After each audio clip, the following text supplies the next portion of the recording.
What is up, Guardians of Newp?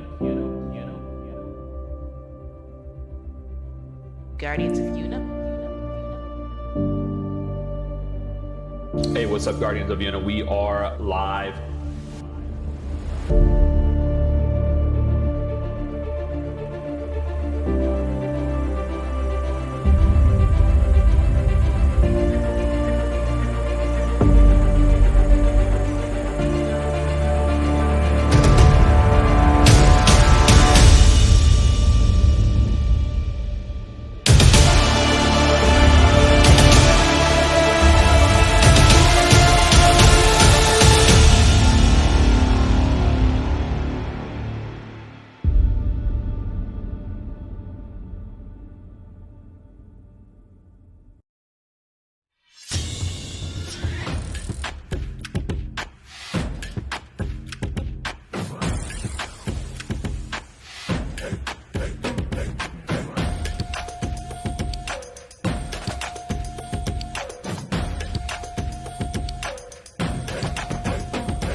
Hey, good evening, Guardians of Newp. Welcome to another casting session for our HollyJolly Christmas Cup. And this weekend, we'll be doing some other casting as well. We've got the Warlords qualifiers coming up. We have several other tournaments going on. We've got the casting. Let's go, Hawk. How you doing today, buddy? Appreciate you stepping in. Stay hydrated, even if that means you got to put stuff in your water. You gotta stay hydrated. So yeah, we're gonna be casting a HollyJolly Christmas Cup. We've got some more stuff going on this weekend. Be sure to check out Sunday for the deciders of the Warlords tournament hosted by Mem TV. HollyJolly Christmas Cup hosted by Dark Age Disaster. This tournament's been a lot of fun to cast. It's going to spotlight a ton of new up-and-coming players, and that's really what we want to do with our channel, is kind of grow with the team, grow with the scene, grow with the players, grow with the community, get to know a lot of people, and we want you all to be involved with it as well. So, that being said, we're going to jump right into it. We do have 3 sets tonight that we do want to cast, so we want to get right into it with our Civilization drafts. Our first game up, our first round of games here is going to be from Bracket 6. Bracket 6 is going to be our lowest elo bracket. So these are the players that either are new to the game, they haven't really learned the game very well, they haven't maybe played a ton of games. And then there's also some players that just maybe don't have the APM, but they love this game nonetheless. Just like the rest of us, we love this game. Hey, that intro was cool. Hey, I appreciate that, man. Thank you. We have two different little intro vids that I like to play, and yeah, I figured I'd go ahead and start them off. Thanks to my buddy Infinite Sin for putting those together. So kudos to him. Hey, thanks for using Extra Life. The Extra Life campaign is live currently, so you can click on that link. You can go and you can support the Texas Children's Hospital. 100% of the proceeds go to Texas Children's Hospital. We did it a couple years ago. We were able to raise almost $1,500. It was great. It was a lot of fun. 24-hour stream on November 4th.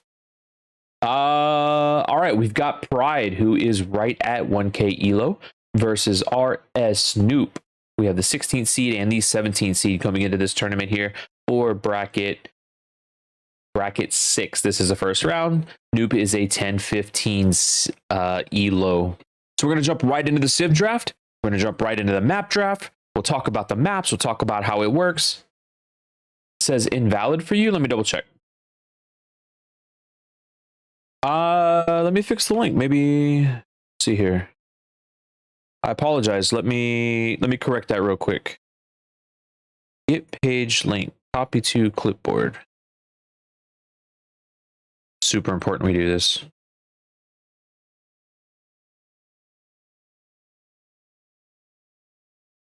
I wonder why it's not working, but let's figure it out.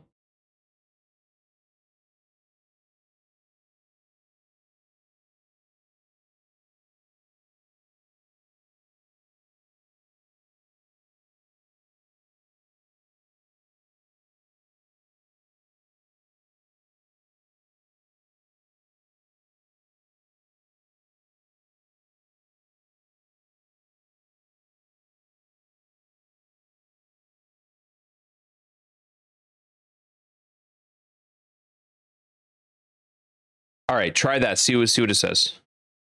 See what it does for you.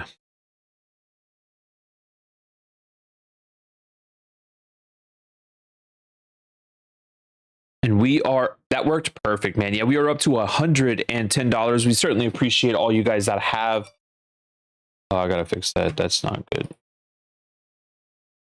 That was I got streamception here. Hold on.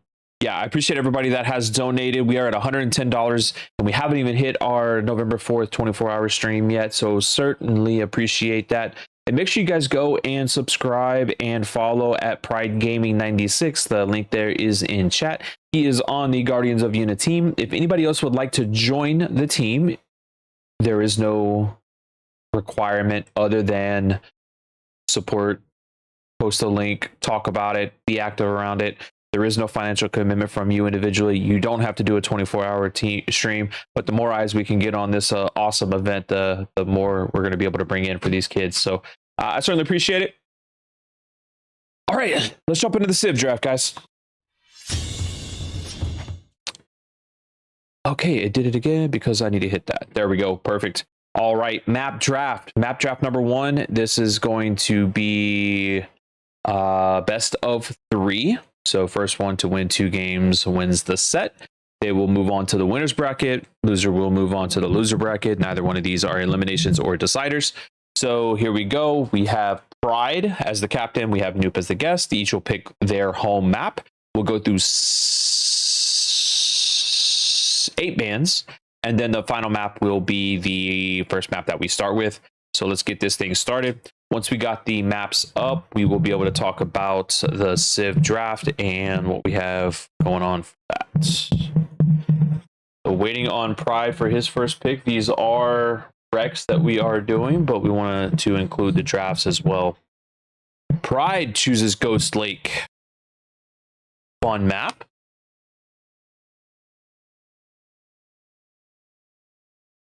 Northern Isles for Mr. Newp.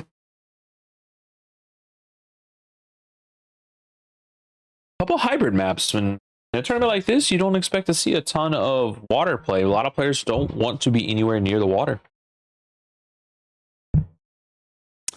Wolf Hill, Frigid Lake, Mountain Pass, and Eruption are all banned. Alpine Lakes, Fights the Dust, Crater, no longer with us. We're going to end up on either Arabia or Arena. Who is Newp going to ban, or what is Newp going to ban?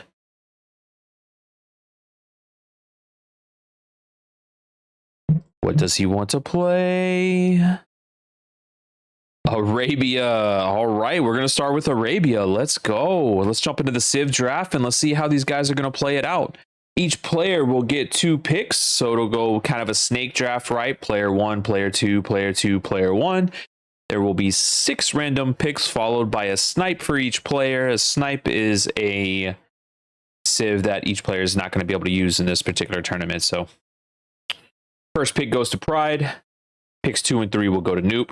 Vietnamese with their strong eco. Remember, their wood does not take, or their upgrades do not take wood for their eco upgrades, only food and gold. Vietnamese Vikings.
Check, check, check. Can you hear me? Okay, let's start that over, right? Okay, cool. Game 1 here on the HollyJolly Christmas Cup. This is bracket 6, round 1. We have Arabia, Poles versus Mayans. Pride over here in the blue, Mayans in the yellow. And we'll get this game underway here. So both civilizations very strong on Arabia in their own ways. The Poles are going to be a little bit of a slower civ, and they're going to want to try to build up to the cavalry line. They have a very unique build, in which we'll talk about here in a little bit, kind of the pros and cons of the folwark itself. The berries and the stone are both pretty far forward, and there is a hill here that's going to make things very difficult for our Poles player to kind of defend and wall off the front of his base. He has a very close neutral gold, but he does have a back gold, which is going to help him kind of proceed through the early stages of this game. Our Mayans player, he has back gold, back stone, so if he's going to be going archers, he's going to be pretty well off, and he's got a very close back neutral gold as well, which is going to be very good for him long term, getting into those eagles and into those archers. You can see he's jumping out to the wood line already. This is a very wallable map as well. So you've got easily accessible wood lines here to wall all the way to the edge of the map if he wants to be pretty ambitious. And even this side back here is not terrible to wall off. Maybe a little more difficult in the back, and this hill right here could be very treacherous for maybe a tower rush, but at this elo, that's not something you're going to see all that often.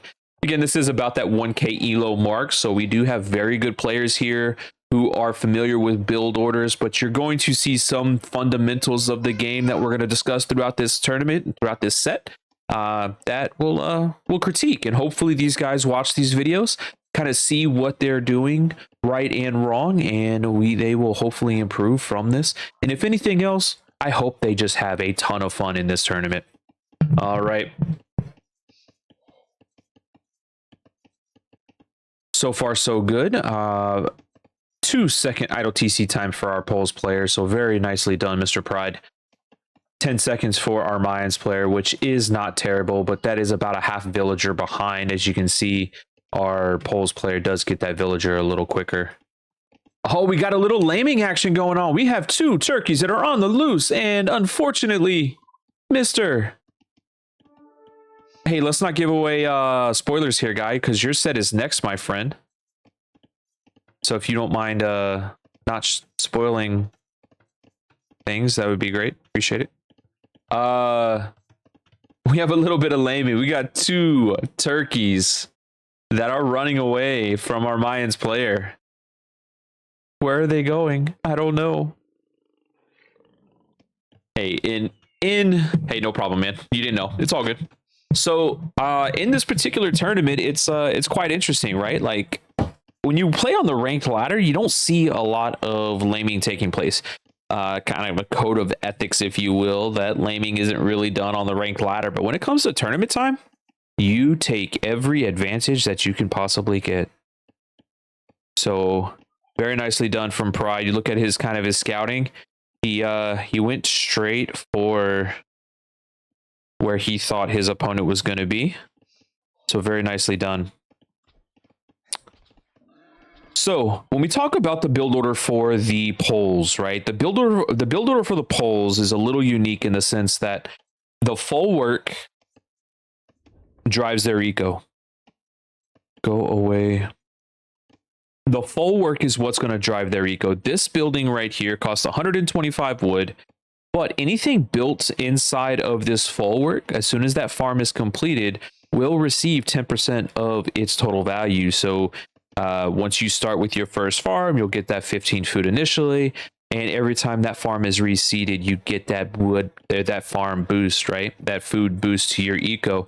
It allows you to hit these certain spikes and to keep the Cavalier coming, to keep the Hussar coming, and those 2 units are deadly when it comes down to the poles push long term. Mayans have a great economy. They start with an extra villager. So initially what you do is you get loom immediately, you drop your 2 houses, and you immediately jump on food. So you're already a villager ahead, and you have loom, which makes you very safe as you decide to do what he's doing here and turn Arabia into arena. And again, very wallable map here. Even if he does try to pressure and put pressure on these palisades, it's going to be very easy for him to navigate, drop TC, or drop houses, drop stable, or archery ranges, drop barracks, whatever he needs to do to be able to defend these wall lines here. You do expect your poles player to go scouts, so walling up pretty early is an easy way to kind of boom behind this eco. So I don't expect too many archers to be coming out from our Mayans player right out of the gate. Usually you don't wall up like this one if you're going to go pressure with archers. All that wood that is being used here is just going to be taken up. So you're not going to be able to have archers coming straight out of the gate. He's only got 4 on wood, even though he does have a lot of wood in the bank here currently. But he's only got 4 on wood, so he's not going to be able to drop all those extra ranges and get those archers out. What is this guy doing? He's still scouting around? What's he looking for?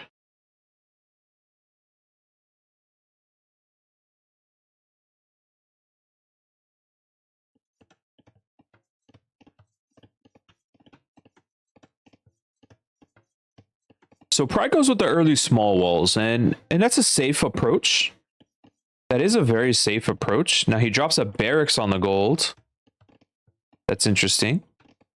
A little curious as why the barracks all the way out here, but that's okay.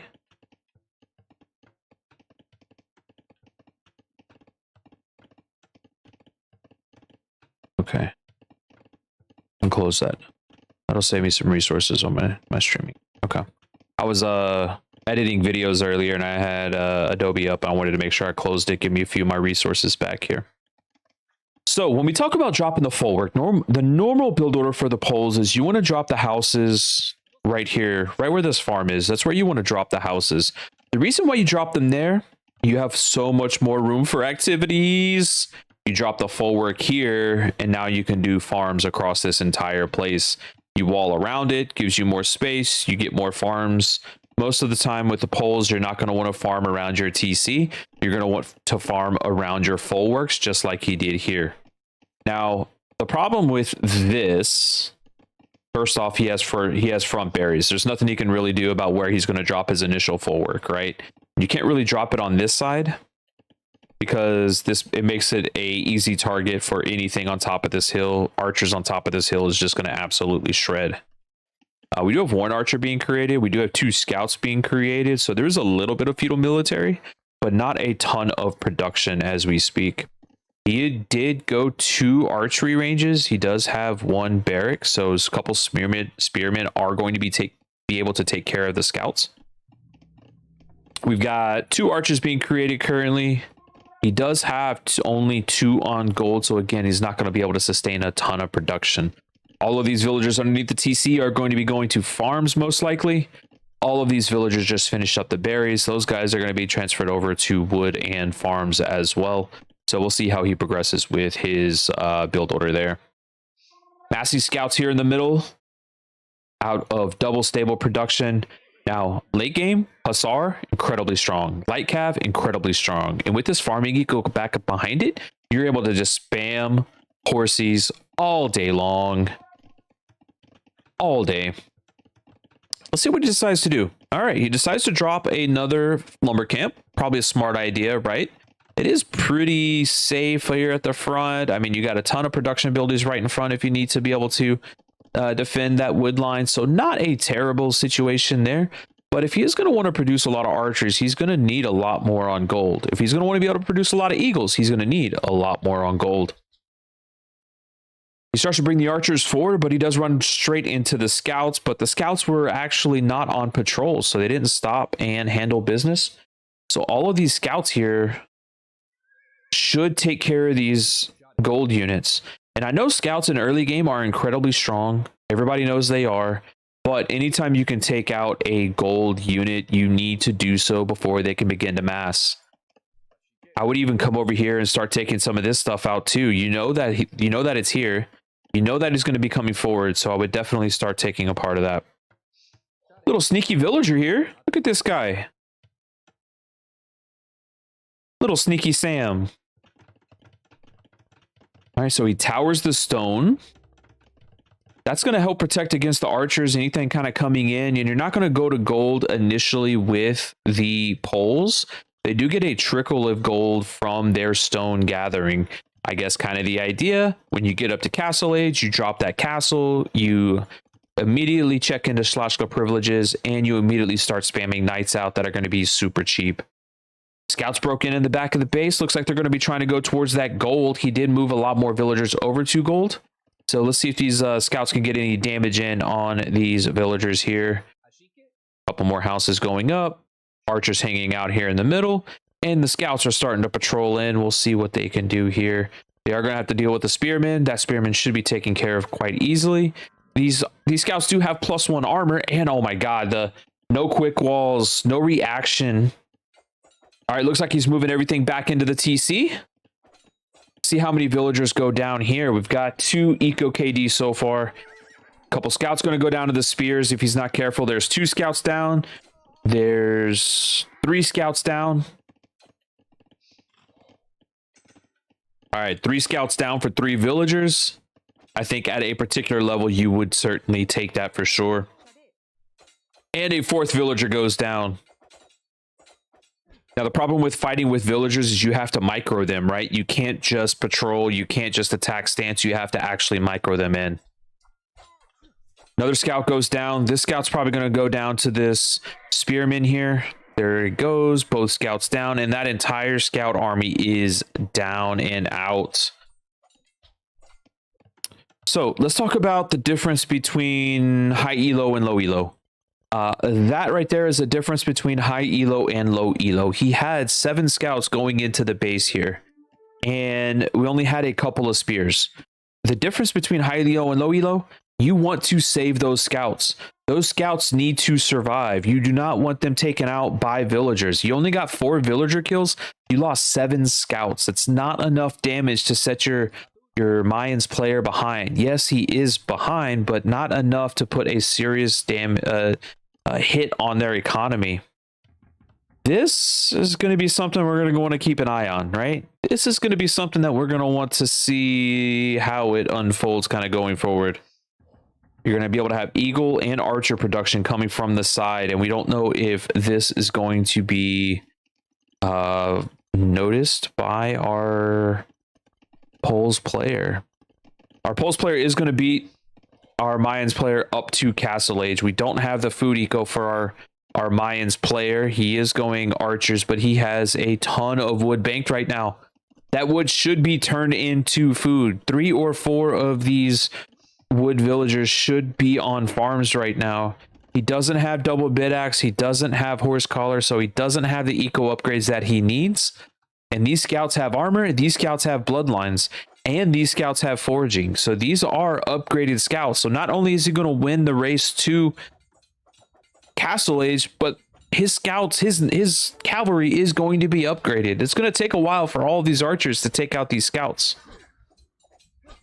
Unless he just sits here and doesn't react. Okay, he reacted. Must have been doing something else, like, I don't know, clicking up to Castle Age. Let's go, Pride. Good stuff, buddy. Drops another house, brings out a couple more scouts. Now, you're not going to get a ton of damage with these scouts inside of the base at the moment. What I would consider doing is just master scouts. You know that the wood line is open because you ran by here twice, right? If you can snipe a low level a low HP villager, cool, but I wouldn't get your scouts killed like that. Don't do that. That's bad.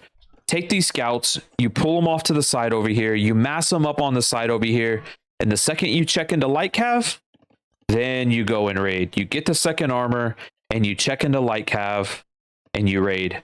Don't go in with those scouts right now. There's no reason to. There's no reason to push it. There's no reason to waste that army when you are less than a minute away from being able to put some heavy damage, possibly game-ending damage to your opponent. And when you check into Castle Age, you're going to be able to drop that castle to defend the second gold. And you're going to be able to start pumping out knights very quickly. You've got a great food eco back behind here with 20 farms. Even though that eagle is just kind of, hanging out over here. Very nice. That's the play. That's the play right here. 4 more scouts are coming out. We've got enough stone to drop a castle. He's going to decide to wall up the front of his base for a little extra defense. He is walled all the way to the side over here. Our Mayan player uses the market to get up to Castle Age himself, so he's 2.5 minutes away. Little slow on the upgrade click. That's okay. He is starting to mass some eagles down over here. Now, these eagles aren't going to be too terribly scary until he hits like the El Dorado mark, but he's a ways away from, he's a ways away from that, right? 12 scouts out on the field. We still don't have light cav click just yet, but he is coming forward with the castle drop. We'll see where he wants to drop the castle at.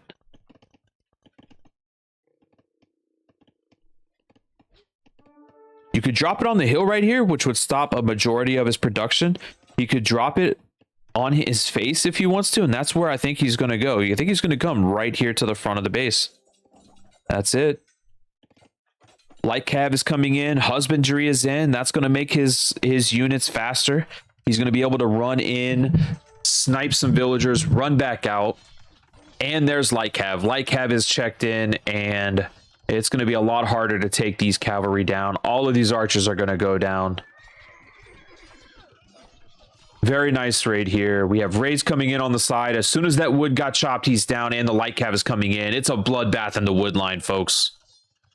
Castle's going to go up. Gold is going to be secured. Knocks the Mayans player off of the wood line. Panic castle coming in the back of the base. This could be easily denied. If this light cav reacts to this, this can be denied, guys.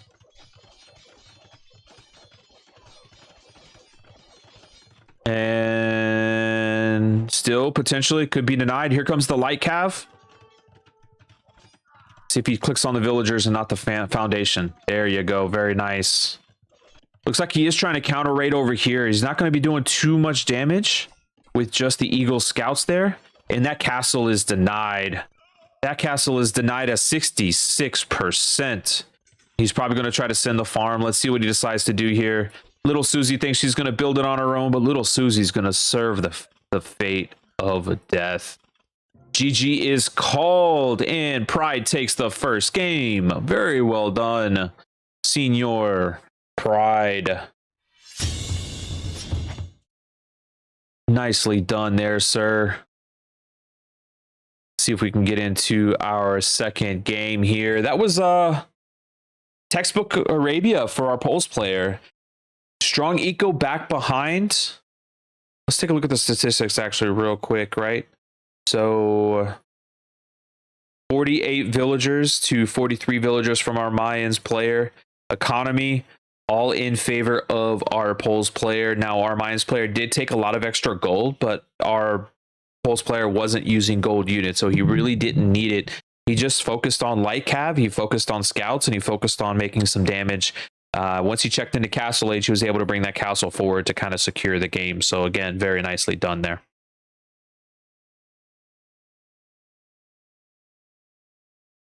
Our second game is going to be, let's see.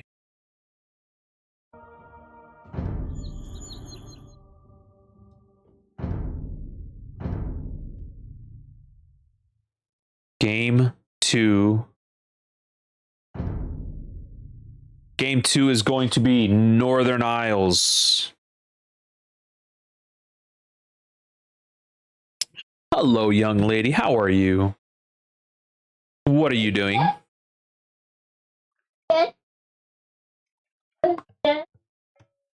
All right, guys, here we are. Game 2 of Bracket 6. HollyJolly Christmas Cup, seeds 16 and 17.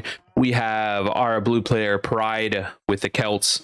We have our yellow player Newp with the Gujaras and the berry bushes underneath the town center. Camel Scout running around. This is Northern Isles, folks. So what you will see is you will see lots of fish. You will see lots of fishing ships. You will see transport ships. And you potentially could see a long game. So we'll see how these players decide to take this game going forward.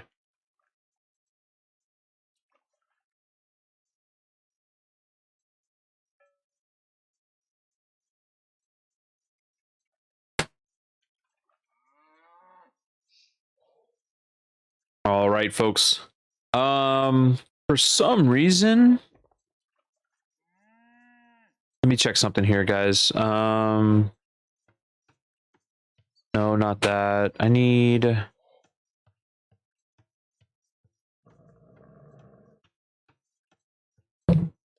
Yeah, I gotta find this source, so I need to post... do that. Maybe it's on... It's on...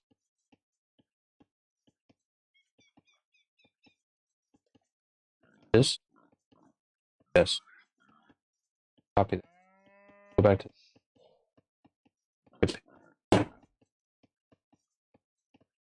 There it is. Okay.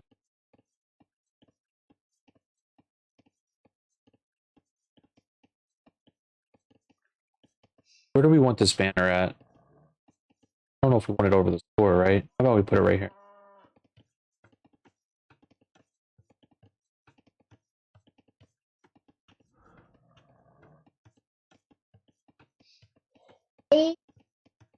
Mr. Blake Perkins, thank you with the $25 donation to Extra Life. I really appreciate that. Most importantly, the kids really appreciate that.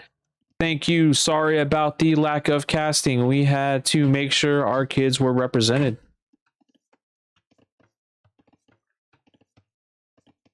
All right, we have, we're going in. I don't see any docks yet. No docks yet for either player on a water map. That's very interesting. Normally what you want to do is you want to forego the mill and you want to do docks first. We want to do docks first. We don't want to do mill. Get those fishing ships out. Fishing ships act as a second eco driving building, very much like a TC. You create a villager, it goes farm food. You create a fishing ship at the exact same time, it goes and farms food. What's up, baby girl? Huh? Some yogurt? You want yogurt? Can you go ask nicely? Go ask mommy nice. Go ask mommy nice. Yogurt? And you have to sit at the table, okay? Me talking to my daughter is going to be on YouTube. That's very cute. Love it. Cool. So, this potentially could be a long game, just so everybody is aware. Buckle up. Hope you have your beverages. My name is Sin from Guardians of Yuna. We are a gaming family. We are a gaming brand. You will see us play lots and do lots together as a family. My daughter's yelling at me. That's my family. Yes, baby. What's wrong? Okay, well then let's just wait a few minutes, okay? You want to come sit on my lap and talk then? Okay. So yeah, we started Guardians of Yuna about 5 years ago, just kind of as a concept, as a brand that we wanted to be able to bring just family-friendly gaming content. Not always incredibly family-friendly, but we're not exactly not suitable for work either, right? We're adults. We play video games. Some things are said. I can't help it. But we want to be able to bring a variety of content, both from me and my lovely wife, Mother Guardian Nildy. And we came up with Guardians of Yuna after our first daughter, aptly named Yunaleska, was born. So Guardians of Yuna was kind of how we came up with the brand. My wife and I met on Final Fantasy 11, so that is a huge part of our life. And for a long time, it was actually a huge part of the content that I streamed was Final Fantasy 11 on both retail and a variety of private servers. You will still see my wife and occasionally myself streaming Final Fantasy 14, but we have ventured off into a lot of other games. And me personally, I'm a bit obsessed with Age of Empires 2. I love the esports content side of the game. I love playing the game myself, so it's something that I'm always going to be very passionate about. It was a game that I played as a kid.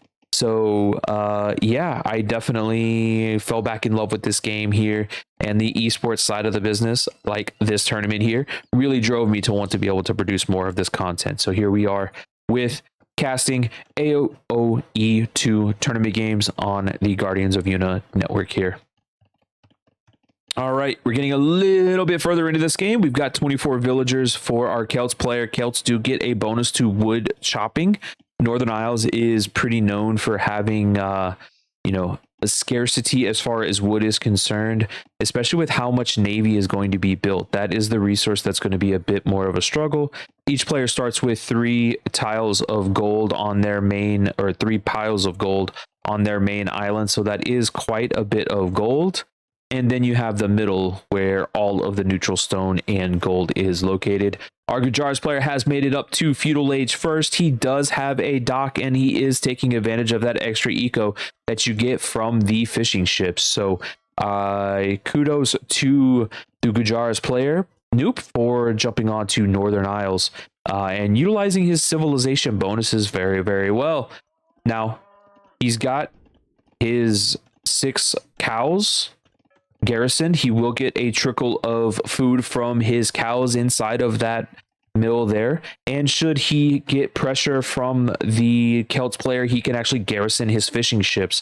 They're the only civilization that can actually garrison the fishing ships, so that's a pretty cool little nifty little bonus there that the Gujars do get. Double bid axe coming in, Feudal Age coming in, and we are probably on our way to Castle Age here very quickly. 25 villagers to 24 villagers. Population in favor of Newp because of the fishing ships. 30 to 27. No dock yet for our Celts player, so we'll see when he decides to actually drop that dock.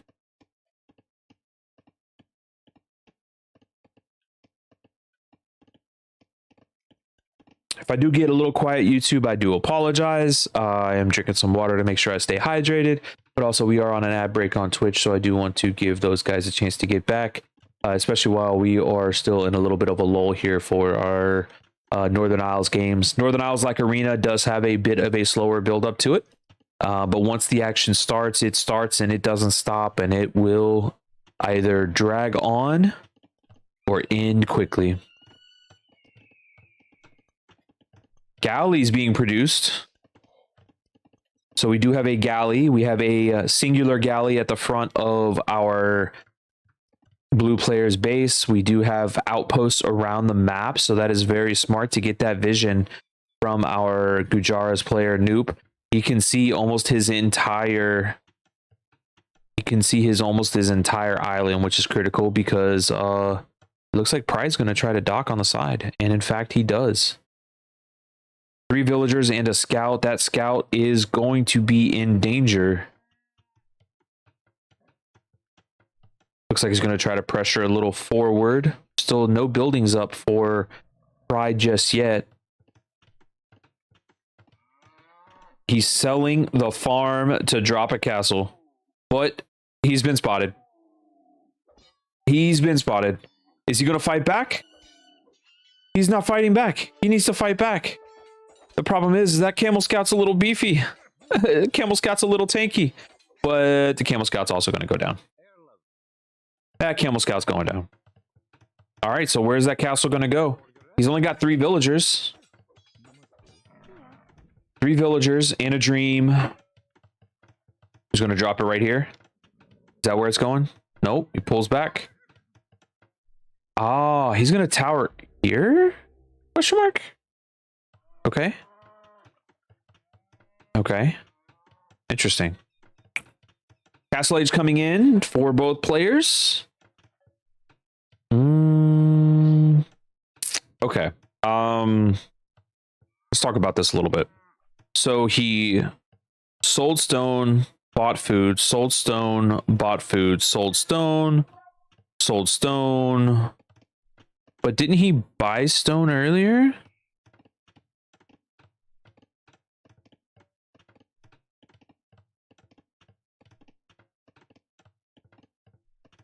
I want to say he bought stone. Yeah, he bought 200 stone. Interesting. Okay. Let's see how the strategy plays out. That's a bold move there, Cotton. Now, here's something really cool about the Camel Scout from Gujaras. When he hits Castle Age, that becomes a Camel Rider. Instantly gets an upgrade. You have to pay for your Scout upgrade with any other civilization. You've got to pay for it. It's not something that's going to come right out of the gate. He is farming stone here and on his main island. Tons of villagers on stone here. He's going to have enough to drop a castle when he hits Castle Age. He does buy another 100 stone. He's going to have enough to drop a castle and to drop a TC. Now, your Gujaras player is going to be able to drop a castle here very quickly to defend his island, but what's he going to do about Woad Raiders? Once those Woad Raiders come in, he's going to be able to raid very quickly as well. I would have dropped the castle here. I would have dropped it right here in front because of that right there. That's a problem. He's going to send the farm to build his castle, and he's going to build that castle faster. We'll see what happens. We'll see how fast this castle goes up. He's already at 35%. All right, more villagers are here. That castle should go up faster. 42, 45, 50. Oh no. Oh, it's so close. But yeah, that Gujaras castle's going up. And I love the ambition. I love the idea to come forward. But now that castle's denied and there's nothing he can do about it. There's no more villagers coming over. He's got the Shravamsha riders coming in, and that castle's denied. Pride's stuck in a situation. Petards are going to take it out, and there's nothing that anybody else can do about it. So what is Pride going to do in the situation? He does drop a TC. Does go ahead and get fletching. Is he going to transport to the island, or is he going to transport to the middle? He is desperate to get that castle up. He's within range of the other castle, so there's nowhere he can go.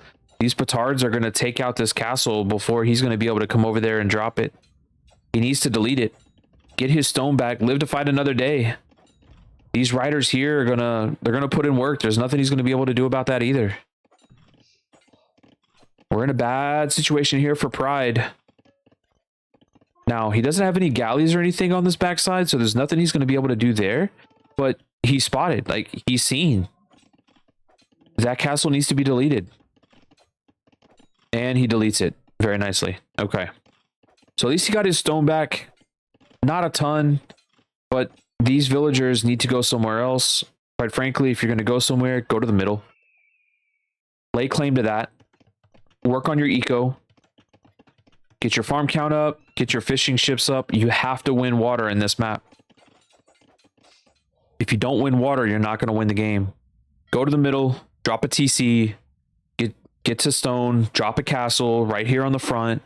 Right here in the middle. Drop a monastery. Get the relic. We do have a second TC going up for Newp here, who does have a lead in villagers already, and this is only going to further cement that as he continues to pump out more and more villagers. Drops a third TC right over here on the stone and the wood line. That is a very good castle, and as soon as these bears go down, either a castle or a TC is going to come up for over here for our... There's the TC. Very cool. Relics being brought home by the Celts monks. And we got some military being produced. Third TC and a fourth TC going up over here for Newp. So we got 2 4 TC booms here. But no villagers being produced. Tons of idle TC time right now for Pride. Wheelbarrow coming in. That's only going to make things farm faster here. That's not really the unit you want to take out a castle. I mean, a tower, but let's just go with it. Here we go. Shravamsha riders coming in. Those are deadly raid units.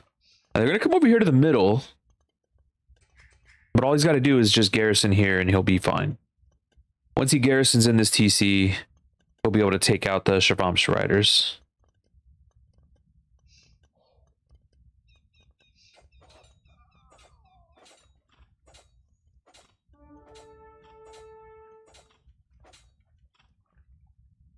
More units coming over. Bodkin coming in. Monk coming in. Maybe to convert the Shravamsha riders. Pick up the relic would be nice to have. 3 more villagers coming in, but we do have some more idle eco. 51 to 49 in our villager count here. And still no additional docks for our Celts player. All right, he's going to bring that relic back to his main island. We have careening coming in. Careening.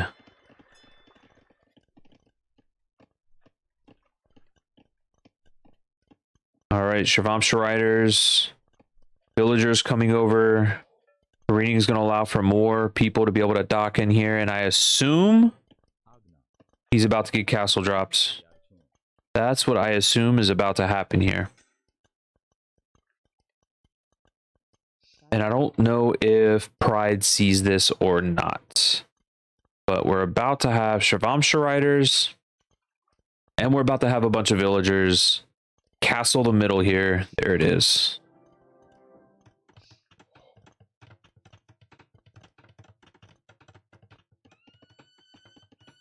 I do like the outposts, but the outposts aren't going to do any good if you're not making any military to kind of support it.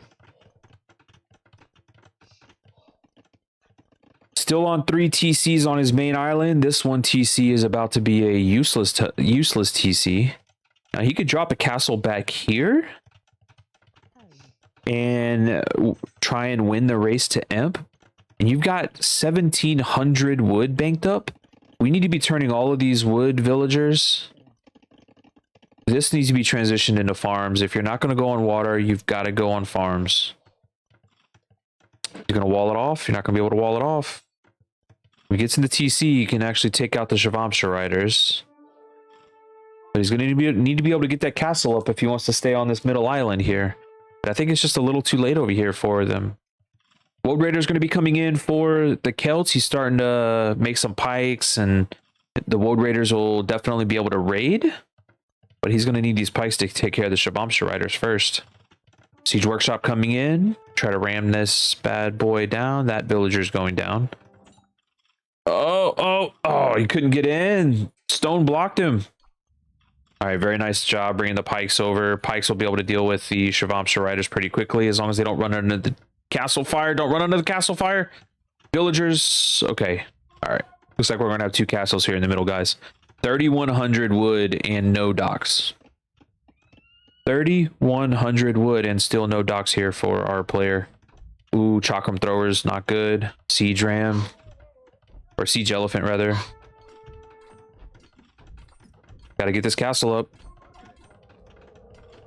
All right, second elephant coming in. Elephant's gonna go down quick. They do take bonus damage from pikes, just like regular elephants do. Forging coming in. That'll help out the Shavamsha riders. I believe it helps out the Chakram throwers as well. Yep, melee damage. All right, so they're going to have a little castle fire war here. And with strongholds, he's going to be able to actually heal up his infantry in a tile radius. So that's going to be strong for him. He's going to be able to heal up his units. Now, he lost his TC, but he can still drop a mining camp back here. Problem is, Mr. Elephant over here has got something to say about it. He doesn't like that castle being on his little plot of land here that he's usurped from our Celts player. Tons of farms coming in. Tons of farms coming in over here for our Ujara's player. We've got murder holes and chainmail armor coming in. That's going to help that defense. Those pikemen are going to make quick work of those elephants here. The elephants are super strong, though. You get them to siege elephants, the armored elephants are very, very strong. You get them to siege elephants, they definitely put in some work. They attack so fast. One problem is they take significant damage from pikes and halberdiers, so that's going to be a bit of an issue. And they don't really do any actual damage. 5,000 wood. 5,000 wood for our Celts player. We got houses going up on this side. We've got a galley just kind of hanging out on the backside. Nothing else really happening along the backside of the island here. All the action's right here in the middle. He's storing up those elephants. Chachras is going to make food units, I believe, cheaper. Sold 5,500 wood, and he clicked up to Imp. Now, Imperial Age is behind. Sorry, Imperial Age is behind a villager, so it is going to take a little bit to come up there. But he dumped all that wood to get that gold. And again, those are the ELO differences, right? Higher ELO players are going to be turning this wood into food. You wouldn't have had to sell all that wood to get the gold. You would have had the eco naturally. But you also got to keep those TCs running constantly to be able to have that eco. These villagers are going to go down to the castle fire very quickly. This castle's going to go down, so he's not going to have anything to treb with. He's not going to have any castles to use in Imp. He's going to start repairing. Woad Raiders are coming out, but those Chakram throwers hiding behind the castle are going to put in some work on those Chakram throwers. Even with the defense.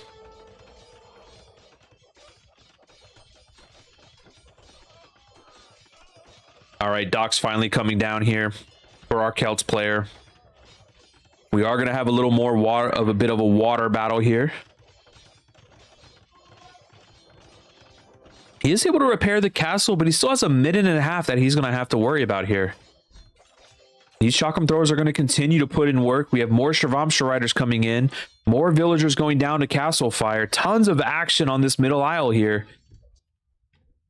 Couple galleys just in the back being annoying. Not really doing anything here. All the action again still here in the middle aisle. Elephants continue to drop to pikemen. Shavamsha riders are going to come in and make quick work of the pikemen as they get surrounded. All right, we've got War Galley coming in. War Galley is going to increase and improve the galley fire ship lines. All right, we're back to full health here, and with murder holes, the castle is going to be able to defend. Looks like we are going to be able to get a treb or two out. Now, the Shavamsha riders can run under the castle. They can, quote unquote, dodge arrow fire, so that could be a bit of an issue there, but we'll see what he decides to do. He's got galleys coming out. Galleys are now upgraded to war galley. Now, war galleys are going to take some significant damage from the castle fire, so he's not going to want to run under the castle fire itself. Chemistry coming in. Cannon galleon would be very, very impactful here. He still only has 2 docks. Another TC is coming down. He still only has 2 docks. And those galleys aren't going to do a ton of damage to the elephants. That's not the units you want to have in this particular situation. You do want to bring more pikes over, which is what he is doing. The pikes are going to take care of the elephants, but you're not going to want to have galleys over here, which, I mean, I guess it's better than nothing, but they're going to take forever to kill these units. Halberdiers coming in. Halberdiers. Oh, and he lost the castle. All right, war galley's in for...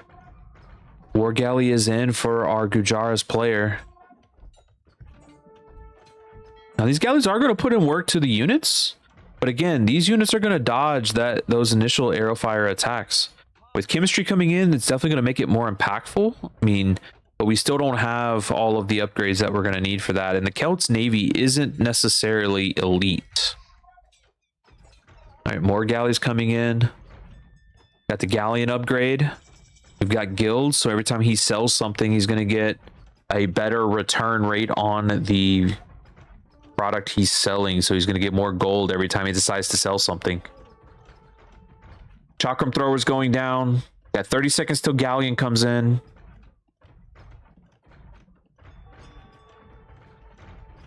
Still no pressure elsewhere. We've got arson. We've got a castle going up by 1 villager. Bracer. And that's one thing that the Celts are going to miss, is they do not get bracer. Now, in the next update, they will get the ring archer armor, so that will be something that he does get. But not in this match. Handcart coming in. That's going to make all his villagers significantly more efficient than they are now. So just imagine how much more wood he's going to be able to bring in as he dumps 2,300 wood to pick up 400 gold. That's not an incredibly high exchange rate there. Shipwright's going to make all his ships a lot cheaper to build, and they're going to build faster. Now, pikemen are going to come in, which is going to be fine, but he's not going to be able to do anything with them here. And with both players in the Imperial Age now, our Celts player is still slightly behind. 101 villagers to 85, and we still have 7 more in queue. This TC is going to go down to the galleons, and we do have a cannon galleon out on the field, which is going to make a difference. Galleon is in, so he's kind of being annoying back here. Crop rotation, bow saw. All the eco upgrades are coming in now. 2 more cannon galleons being dropped here. This middle is getting cleared up.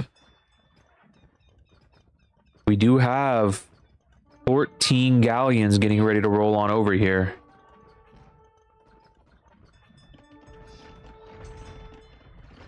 Galleons being produced on this front dock, and they're going to pop out.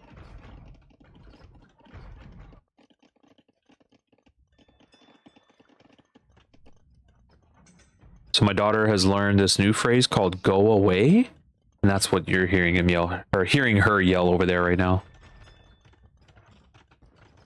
All right, so he decides to drop this castle, but he doesn't have any support. He does have the cannon galleons, but we don't have any additional support here. These galleons are making quick work of the Gujarat's galleons. TC goes down in the middle here. Castle's going to go down in the middle here, as the castle does go up here. I don't know where these guys are going. This castle is going to go down. Now, if he's not careful, those will drop very quickly. There you go. But then you do have to worry about these guys, right? This castle is going to be not denied as well. This is the second doubt castle in the game. That is not what you want to see if you are Pride. That is not what you want to see. More villagers, more Shravamsha riders coming over. We have chemistry coming in. We have careening coming in, which is going to allow him to transfer more units. He did lose a cannon galleon. We've got some pikemen coming over here to try to deal with this. Did they dock? Did they get out? Yeah, they did. Okay. And oh, 3 HP left on that, but that castle goes down. He lost the stone.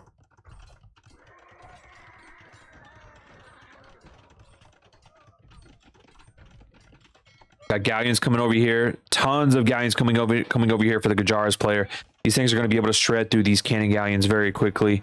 Chemistry is almost in for our Gujaras player. Still have Trebs out on the field here in the middle. Still no docking or anything on the sides. Still no transports onto each other's island. Another TC being dropped here in the middle, but it looks like the Gujaras player has won water.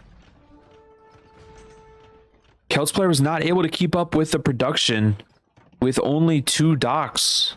That is the issue here. More docks in this game would have been the Celts player. He was able to make a nice push. Shipwright coming in now. And that forward dock's going to be dangerous. I think this is getting to a point to where our Gujaras player is not really going to have much of a choice here. And these Trebs are going to be able to take out these docks. Now, that castle is going to be helpful. This castle, that castle could be denied as well. That castle could be denied as well.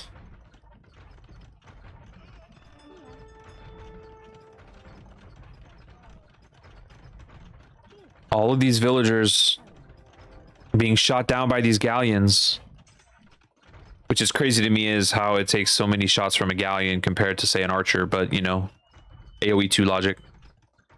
More docks going up on the front here. Another castle being pushed back here. Tech after tech coming in. Heated shot, which we don't see too often except for in these type of games. Oh, was it at 90%? 90%, but these villagers are going to go down. That's the third castle. Third denied castle.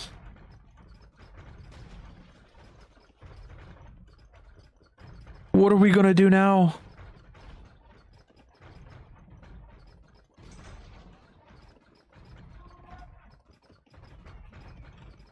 Trebuchets are being rolled over. Oh, we've got some docking. We've got some docking.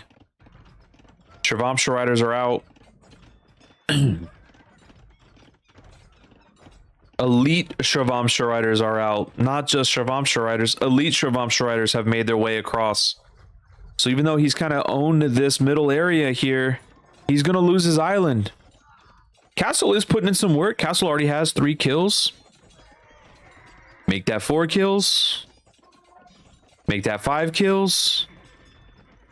But the eco KD is in favor of Newp, 40-17. And with the castle being dropped on his own island, that's a bit dangerous here. These trebuchets are going to go down to the galleons, but not before they put in some work on that castle. There's 1. There's 2. Second trebuchet is going to go down. This castle's taking out all of the ships from our Celts player here. Wode's Raiders are going to deny this castle as long as they can handle these Shravamsha riders here. Yeah, the Wodes are going to take care of them pretty easily, and then they'll be able to take care of these guys. Water is back in the control of our Celts player for the time being. He does have the production units, but he is losing all of his ships to the castle fire. All right, Wodes are putting in work against the Shravamsha riders here.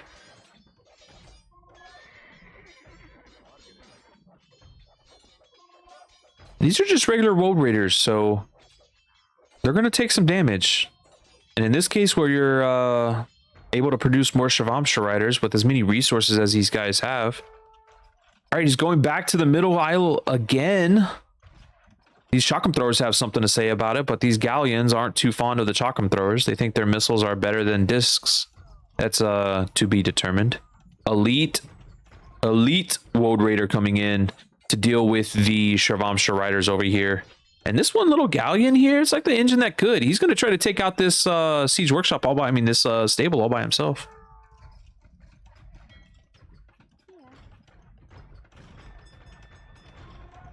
Pride could do this. Pride certainly can do this. He's gonna have to make sure he focuses on water still. He's got to win water. He can't let up on the water.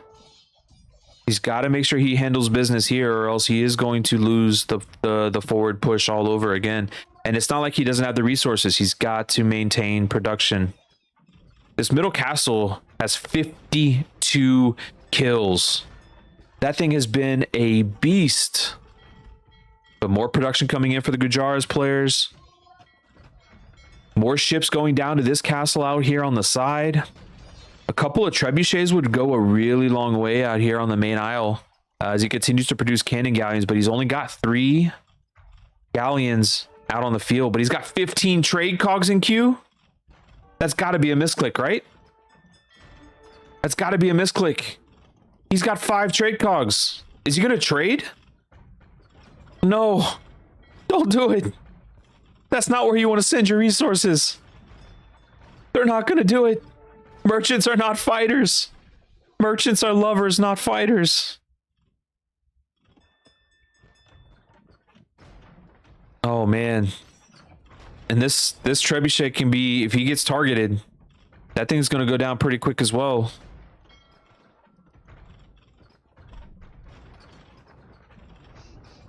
More galleons.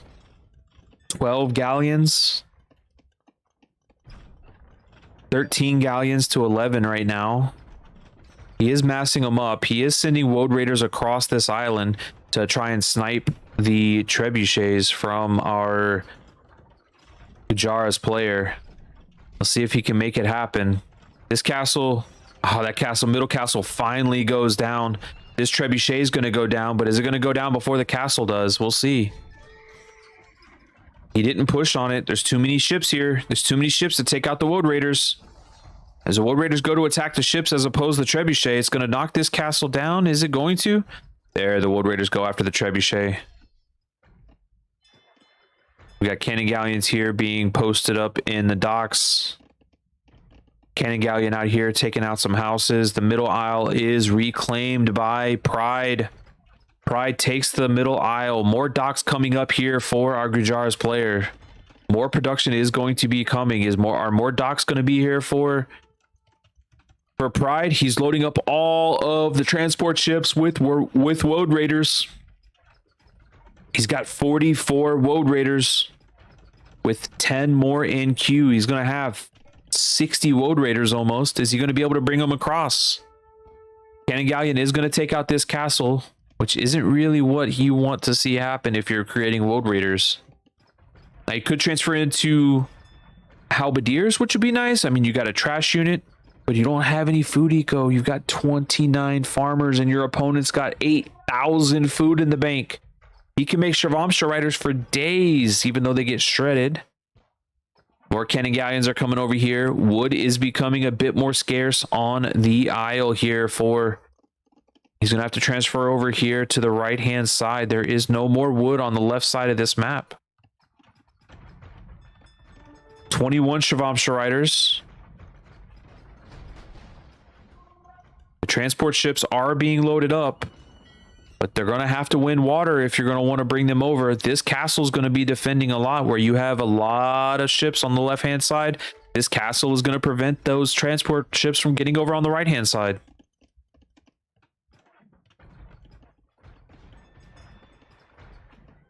They're waiting. They're waiting for their turn to dodge. You're about to have 3. You're about to have 3 relics eject from here. There goes gold income. You still have 16 on gold, but not having that and the fact that you didn't get your monks out to convert the cannon galleons is a bit of a problem. 20 galleons to 6 with 5 more in queue. These galleons are going to start targeting the units in the middle. And if they get to those trade cogs that are full of units, that's going to be bad news for our Celts player. Now, that did open up the left side of the map. The left side of the map is now open for these Woad Raiders to hit this island. They are going to be able to raid. They're going to do what they do best. They're going to run, they're going to slice, and they're going to keep running. There's 20 plus 20. That is 40 Woad Raiders on the island of the Gujaras. Water battle still here. Shravamsha Riders are swinging over to the left-hand side of the map to deal with that. You have Galleons on the left-hand side of the map, and they are attacking houses. They have apparently an issue with neighborhoods. One trebuchet is down. The Galleons here are attacking the middle.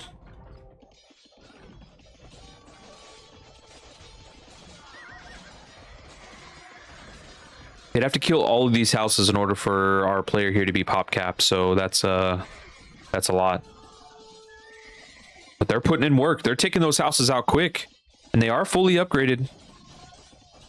Full armor, full attack. They are elite. More units making onto the island. The units are taking care of the Shravamsha Riders. Population 142 to 115 right now. And the Woad Raiders are putting in work. Shravamsha Riders are here in support. We have no more on gold. And the Shravamsha Riders are on the main island of the Celts player. Is this another denied castle? Can't be, right? Is it going to be castle number 4 that's going to get denied? It is. Castle number 4 is going to be denied. And the Woad Raiders here on this island are being taken care of. There's only 23 Woad Raiders when there were 60 Woad Raiders. Galleons are coming around in support, but this castle is denied. That is the 4th castle that has been denied for Pride in this game, and more Shravamsha Riders are coming over in support. They're going to have the numbers game here, and with all the castle fire, that castle right here, 23 kills on its own. Woad Raiders coming over here to deal with these Shravamsha Riders. This castle's up to 14 kills on its own. 24 kills. No more gold.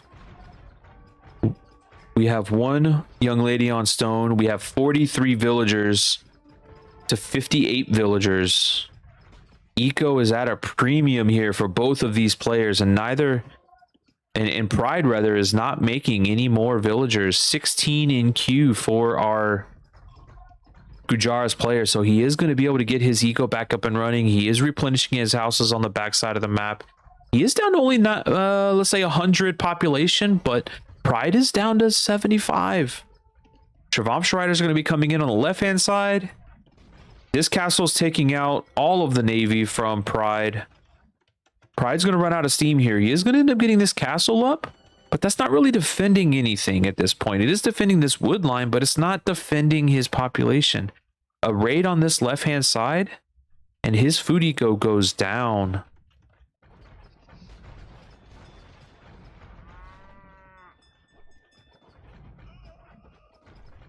These elite Chakram throwers? Yes, they are. And the elite Chakram throwers are getting wrecked by the Galleons. So we're back to stalemate. We're back to defense. And what did I say? Left-hand side of the map. Here comes the Shravamsha Riders. With the castles being on the right side, there's nothing here to protect the left.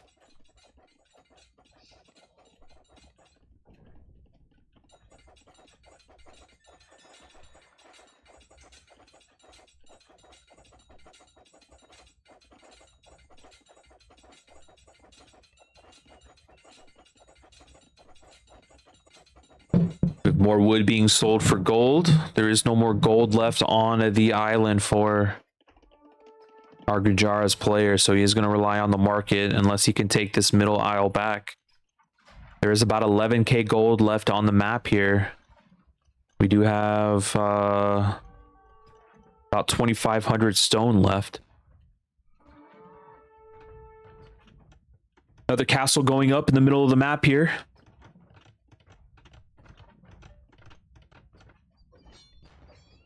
Woad Wold Raiders handling business on the left-hand side. Clears up the Shavamsha Riders. This CC is just being annoying. These villagers need a job to do, and these villagers are building a castle that's not getting denied for once. Or did I speak too soon? Another raid on a castle, but that castle's going up. Cannon galleons in the middle. They are going to range the castle fire. More galleons being produced here. We do have 12 galleons for our Celts player. But again, no more gold for our Gujaras player. He does have 7,000 food in the bank. More Woad Raiders. We've got 10 over here on the island. These Shavamsha Riders are going to try to get some damage done to these galleons, who decide to like to fight up on the dock side as opposed to out in the water. There's another galleon down. There's another galleon down. Gold being so scarce, you can't afford to lose your gold units so easily. Not without getting some value in return.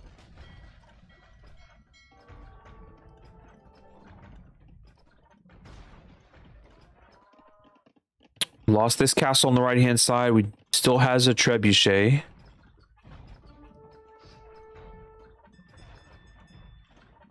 $76 villagers to 54.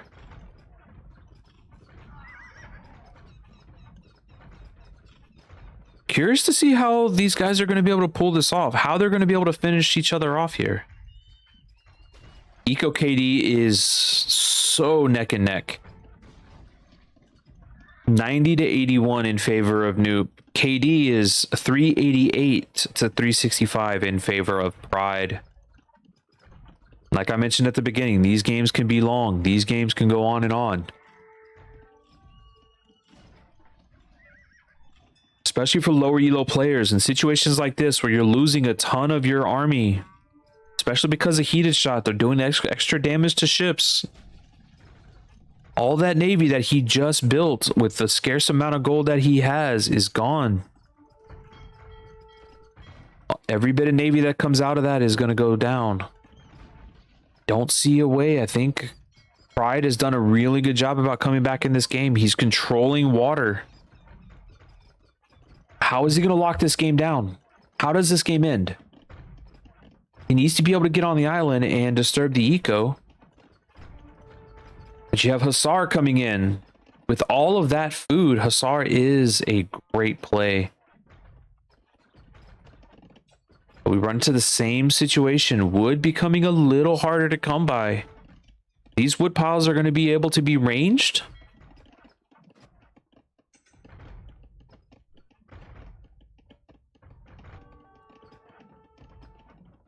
So how are we going to be able to get across here?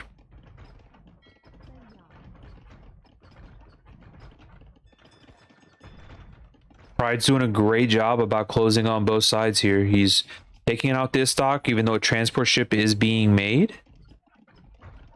And he didn't notice the transport ship. He didn't go after it. More navy being made in the middle. More cannon galleons here to take down the buildings. Stables, stables, stables. Tons of stables being produced here from our Gujaras player. He's going to send in the Hussar, and he's going to be able to send them in for days until he does something about this. And he's going to be able to raid all of that eco.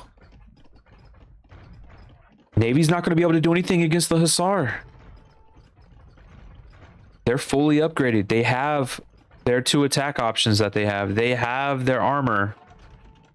There they go. This is how it starts. Is this going to be the ending play? We've only got 30 on food. We only have 30 on food for Pride, our Celts player.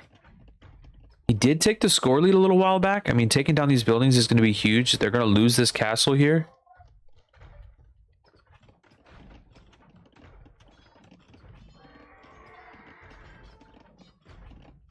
GG, well played. Good luck next. Newp calls the victory. He calls the GG. Well played, Mr. Pride. He takes the set 2-0. Very well played. Very well played.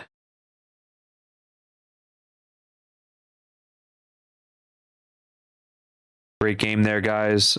1.15 KD for Pride. 115 villagers. Better eco for Pride long term. Significantly more wood, significantly more gold. He was able to close in on the middle. Very well done. Nice job, Pride. All right, guys. That was our first set of the evening. We are going to do one more for sure. We are going to stream another bracket 6. I do want to check one thing real quick while I am here. Got it. Okay. There we go. So the next set that we have is going to be bracket 6 as well. Kev the Swede versus Arakul Abu. It is going to be a pretty fun little set. We'll have the draft here in just a moment. So we'll get that going. I'm going to stop for a second. I'm going to grab some water. I'm going to set up my overlay here and we'll go from there. Congrats, Pride, on your 2-0 victory. Moving on in the winners bracket for our Holly Jolly Christmas Cup, hosted by Dark Age Disaster. Be right back.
like maybe unmuting the microphone, right? Yep.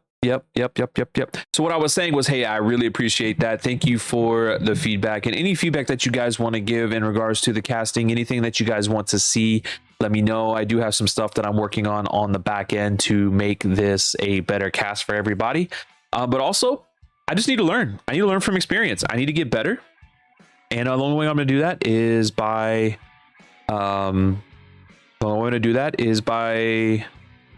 casting. So that's what I'm going to do. We're going to start with this tournament. We're going to cast some of the other tournaments, and hopefully I'll learn from the best out there. You know, the Mims, the Daves, the T90s, the Daniellas, and try to be amongst the crowd. Try to be a part of this community that I absolutely adore. So a couple things before we get started with our next set. First and foremost, my name is Sin from Guardians of Yuna. Guardians of Yuna is a brand that my wife and I started in honor of our daughter Yuna, who is kidnapped my room and is on her tablet watching some YouTube videos that get way more views than we do. So, but she's over there, she's having fun. We do all kinds of gaming, all kinds of different things. You'll see anything from RPGs to builder survival to cozy games that my wife and daughter love to play to competitive AoE 2 content. And you can check out our channels like YouTube and all of our socials. Be sure to go and follow, hang out with us, be a part of our family, as we like to share what we do with you guys. What else do we have? Extra Life is going on right now. Extra Life is a charity event that we like to take part in every year. It's for the Children's Miracle Network. Our team, the Guardians of Yuna team, with Pride joining us this year, we've already raised, what are we at right now? Let's check it out. I think we're at $110 already. Let's see. We got an anonymous $30 donation. Blake Perkins with 25. Thank you, Blake. I appreciate that. Where are we at dashboard wise? We are at $135 right now, guys, and we haven't even had our event yet. That is awesome. Thank you so much to all of the our donators who have participated in Extra Life this year. Thank you guys so much. It helps kids. We do Texas Children's Hospital, which is here in Houston, and it is an incredible organization that many people have been impacted by, let's say that, right? So yeah, be sure to go follow that link, check out Extra Life, and take a look at what we have to offer. Every dollar goes towards Texas Children's Hospital. And then last but not least, our event, what we're doing tonight, we are casting from the HollyJolly Christmas Cup, which is hosted by Dark Age Disaster and sponsored by Props Energy Drink out of Germany. Thank you guys for putting up some funds for our brackets 1 and 2 for a prize pool. You guys did not have to do that, but we appreciate you guys being a part of our HollyJolly Christmas Cup, and we want to make sure that you guys are represented as well. Thank you guys for that. We're going to move on to the next set here. I'm going to set up my little stream once we get the civilization and map draft done, and then we'll jump right into the games. So let's make sure I got the map draft. I think we're good to go here. Let's get it. All right, map draft. Start the map draft. It looks like Kev will get the first pick.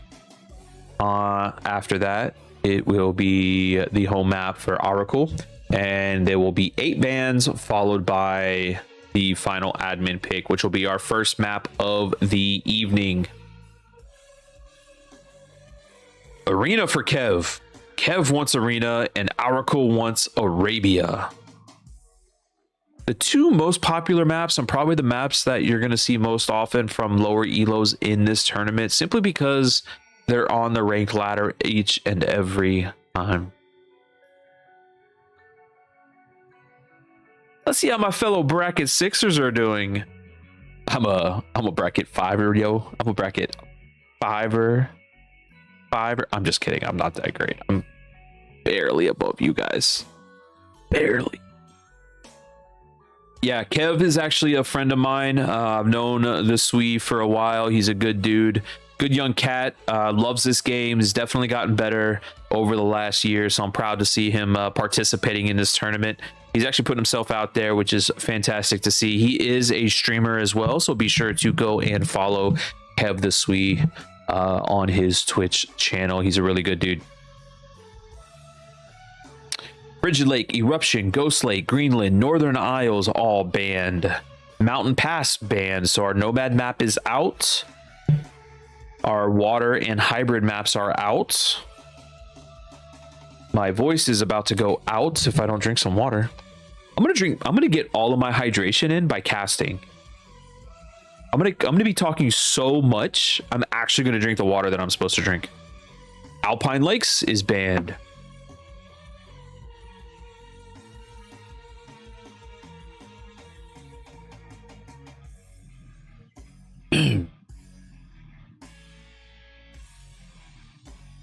Last ban is Wolf Hill, which means our first map is going to be Crater. Crater's a lot of fun. I really enjoy Crater as a map. Let's move into the Civilization draft now that we know the maps that are going to be taking place here. Kev will get the first pick. Aracle gets picks 2 and 3. Kev will get picks 4. You'll have random picks for the next 6, followed by 2 snipes. So if there's a particular civ of the bunch you don't want to play, take it out. Incas, Kev's favorite civilization. Incas can be very strong. Mongols also very strong. Mongols can be good for Crater. Lots of hunt on Crater. I'd save Incas probably for Arabia. Mongols also strong on Arabia. Guess knowing the maps is going to be difficult to see. Portuguese, strong arena map, good Arabia map, good all around.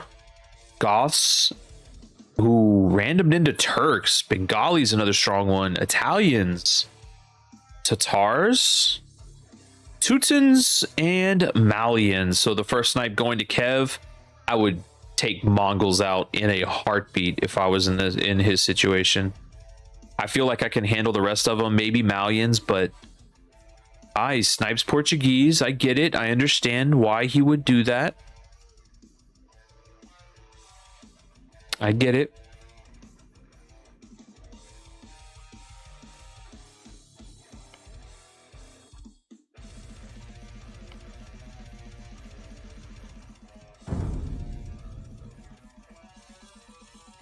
Who does Oracle snipe?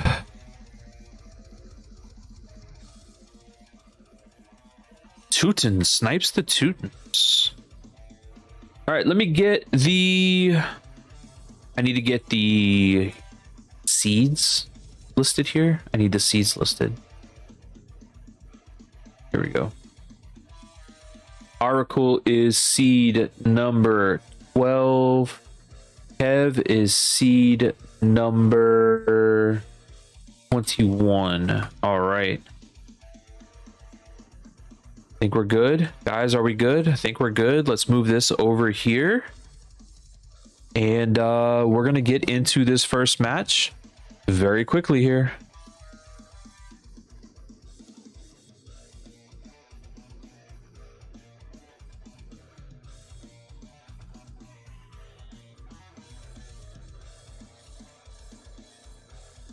I got everything set up. I think I have everything set up. Let's go ahead and mute the music. Let's get this going.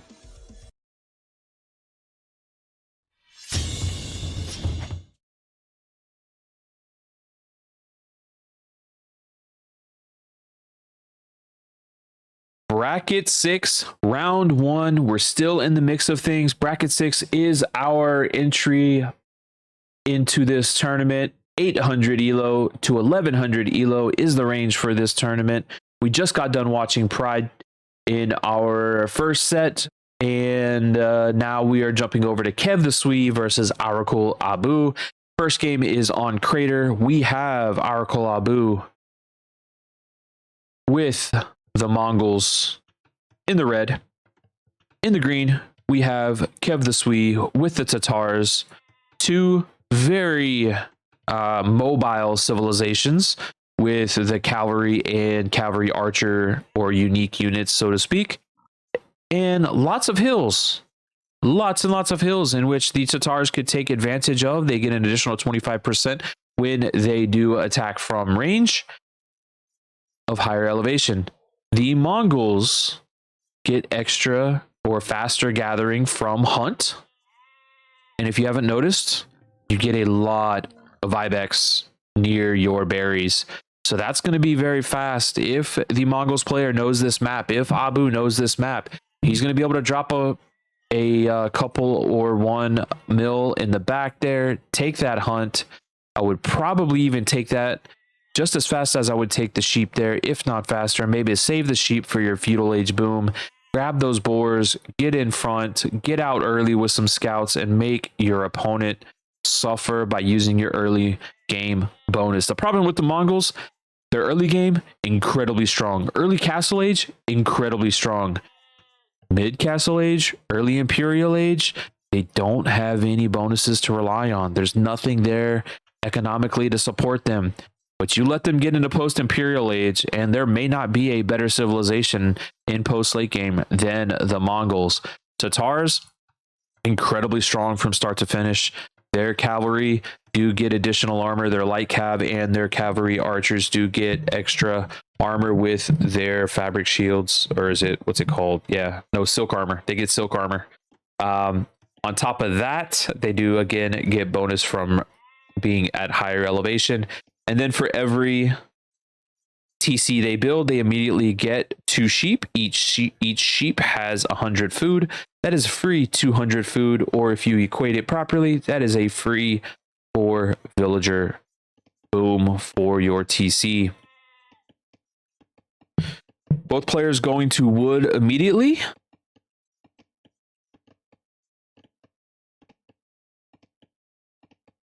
Told you talking a lot's going to have to make me drink all my water.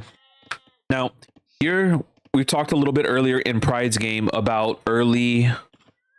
Oh, don't lose your scout. Don't lose your scout. Okay. So when we talk about, oh, is he going to try to run away with these sheep?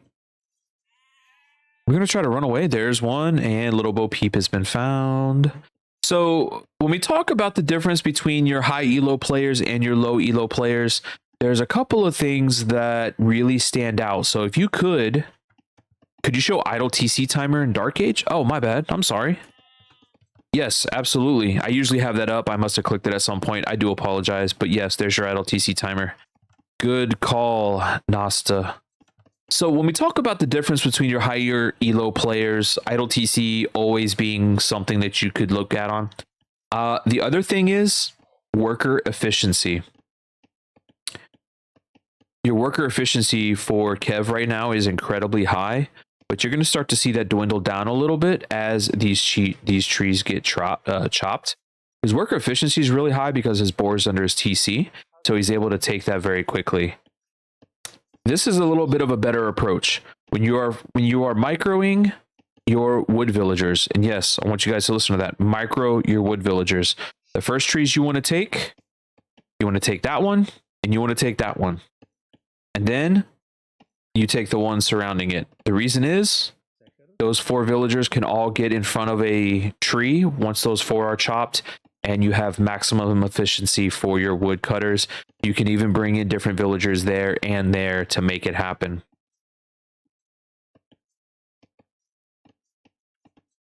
He's getting there, but when you had all the villagers over here out on the side, these guys were bumping into each other, causing a little bit of a traffic jam, causing a little bit of worker efficiency issue here. Mongols is taking the hunt. So he still has sheep underneath the TC here, but he is taking the hunt, and this is going to be the fastest way for him to get up to the next stage. He's got 15 on food. He doesn't have a barracks yet, so he'll have to drop that here eventually, but he is about to click up to the next stage. He's got both of his buildings. He can get up to the next stage if he wants to. Kev is going to be right behind him. They're both at 19 villagers. Looks like Kevin's going to go with 20 villagers before he decides to click up. Mongols player is on the way to the next stage. Kev is going up as soon as this villager is created. So they're going to be pretty close to each other. Maybe about 15, 20 seconds between each other. This scout looks like it's on auto scout. Let's see. Yep. Auto scout. And I think green, where's green scout at? There he is. Probably on auto scout as well. All right. More hunt being taken over here. You've got 9 villagers on wood. You got a barracks coming up on the backside over here. I'm assuming to help protect this with maybe a couple of spearmen would be my guess. We don't have a barracks up yet. Okay, he's bringing it up now. He is going to have a couple on gold. We'll see if he decides to go scouts or if he decides to go with archers. We do have a pop-capped Mongols player. Do we have a house going up? Yep. Okay, there's our house. That house isn't going to be up quite in time to be able to get villagers out, but a little bit of a problem there. He's going to wall the wood line.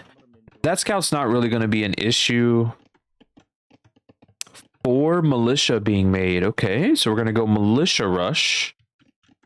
Scouts coming out for our Mongols player. Militia coming out for our Tatars player. So let's see what he decides to do with this little feudal rush. Let's see what he decides to do here. Just over a minute idle TC time for both players. Not terrible. I mean, I think that's kind of to be expected at this elo.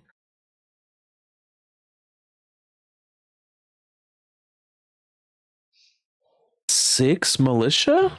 Okay. Got 6 militia coming out for Kev. He is clicking men-at-arms.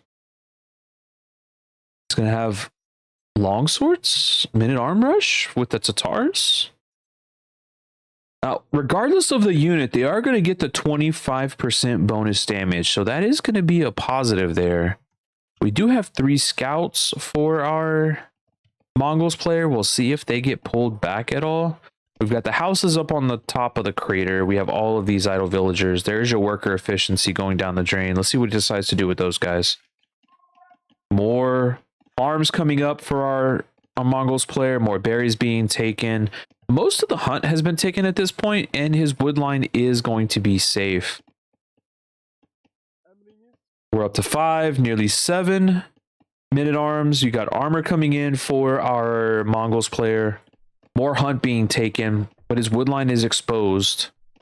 So we'll see how Kevin deals with that.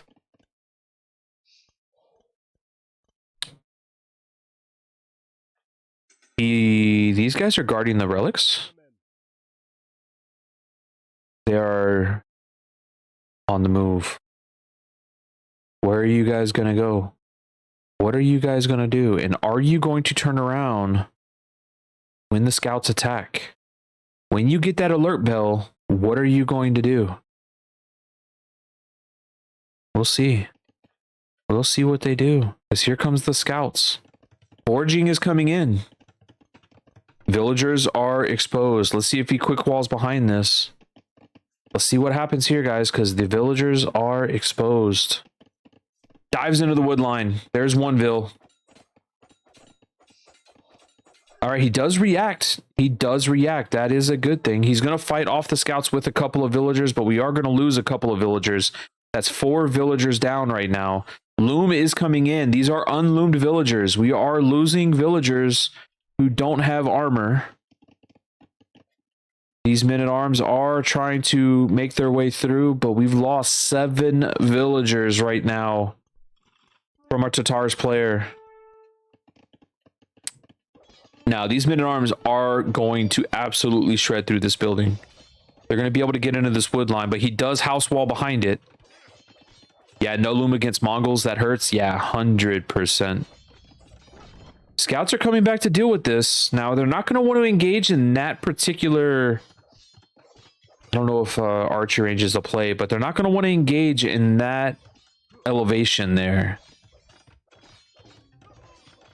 I don't think he has enough. He doesn't have the attack upgrade, so he's not doing as much damage to the building as he possibly could. He's not going to be able to heal through or attack through that.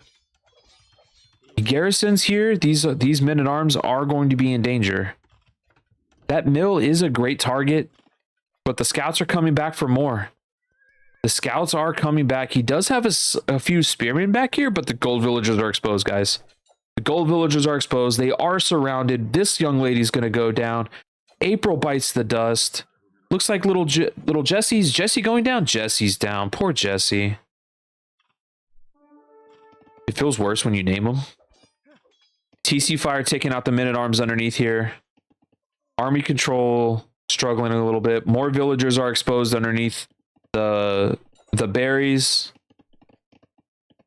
Got Greg. Rip Jesse. Jesse was a girl.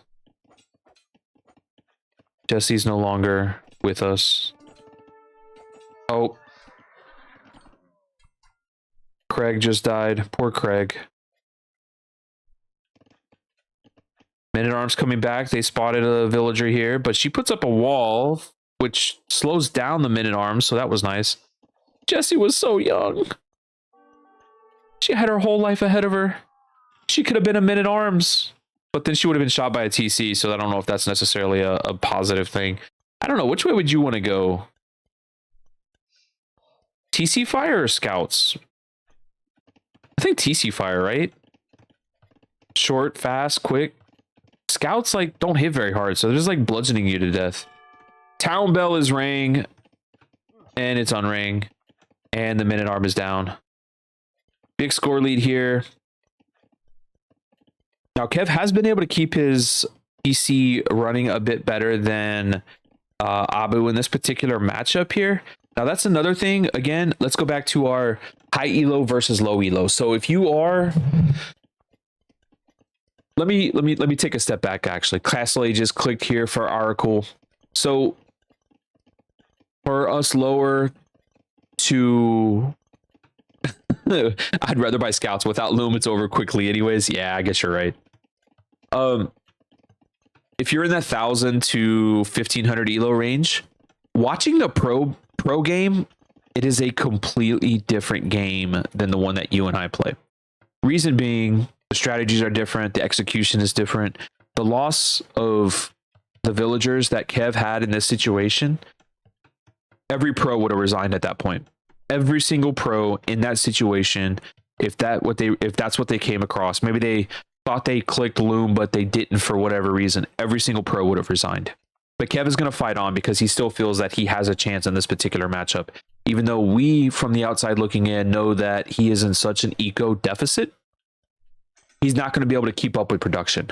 Now, both players are up to Castle Age, so there's still a chance. He does have a lot of spears to be able to defend this, but from an eco perspective, 34 to 29, as many villagers that were killed, and the pro players, as they're raiding on the base over here, they're keeping that TC running. And that's my point of this conversation, is that all that raiding took place. 12 villagers to 0. 12 villagers to 0, which means he should be 12 villagers ahead of his opponent. But right now, he's only 5. He's only 5 villagers ahead because he was not able to keep the TC running on the back end. So essentially, he didn't kill as many villagers as it looks like he did. Kev still has a chance, be it a slim one, but still has a chance to come back in this game and make a difference. He is going to hit Castle Age about a minute behind, and we are starting to produce cavalry archers out of from our Mongols player. Cavalry archers do fire faster, and they have more HP because of some of the bonuses that the Mongol players do get, right? 50 HP versus, I believe it's more HP. I will, tell me I'm wrong if that's okay. Tell me in the comments below if you're watching on YouTube. Should probably pull up the tech trees. That'd be a really smart move, right? Like, as a good caster, you should have all your research, like have all your notes and everything, but experience. All right, Botkin coming in, more cavalry archers being produced. 7 spearmen on the field. Now, TC in the middle is interesting, right? Now, cavalry archers aren't going to be able to do anything about the TC, and actually he doesn't see any of that. Yeah, he has no idea. So our Mongols player is going to go forward with the cavalry archers, and there's no defense in the back for Kev here. There's no defense in the back from the cavalry archers. He's dropping a stable, but there's no range. There's no skirms. All these villagers up here are going to be able to be ranged. I mean, he could drop a tower, I guess, but he doesn't have the gold for it right now. You got step lancers coming out for our Tatars player. Steppies are always going to be strong. Take six steppies to one-shot a villager, and they can one-shot spearmen, so they're going to be obviously at a deficit there. These guys are barely going to be able to range. They can stand right here behind the lumber camp and be able to range the villagers. So he is going to be able to snipe a couple of more. We are up to 14 villagers. Now, this protects the relics. And relic victory in this tournament is a thing. You can get a relic victory. Standard victory is here. All right, it's one steppy down. Does take out a scout, but we have one step down. At a one step closer, one step down. You get it? These villagers. Oh, that's not good. They're just sitting ducks. There's nothing they can do. There's no defense here. 19-0 KD difference. Eco KD here, guys. 19-0, and soon Kev's gonna have 0 on wood. That's a lot of archers there. Doesn't matter how many relics you have if you don't have any villagers. He's continuing to produce villagers. We're down 45-23. Light cav coming in for our Mongols player. Got a couple more cavalry archers just kind of hanging out on this side of the map, but that little mass there is pretty large. Coming to the middle of the map, so he is going to see the monastery. He is going to see the TC that's here. There are a bunch of spearmen kind of hanging out. We have a bunch of idle eco here. Oh, drive-by. Not good. Poor Marshall, the farmer. He took one in the back. He didn't even know. He just fell flat forward on his farms. Takes the farm out. Another relic coming in for Kev. Monk goes down. Light cav coming in. These guys are going to get micro down. Just a little bit of decent micro will be able to take care of that.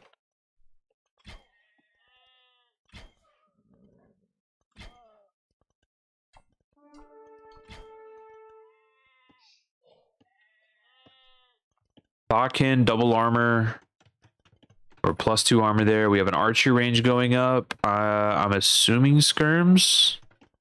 All right, stone shaft mining. Or stone mining, rather. 4 villagers being produced. 28 for Kev. 51 villagers. He did come over here and start taking wood, but are these villagers going to be seen? Yep. No ballistics for a cavalry archer. Now, Kev did do the smart thing there. He pulled the villagers back, right? He didn't want to let them know that they were over here. So he doesn't come over here and actually take out the rest of the wood villagers.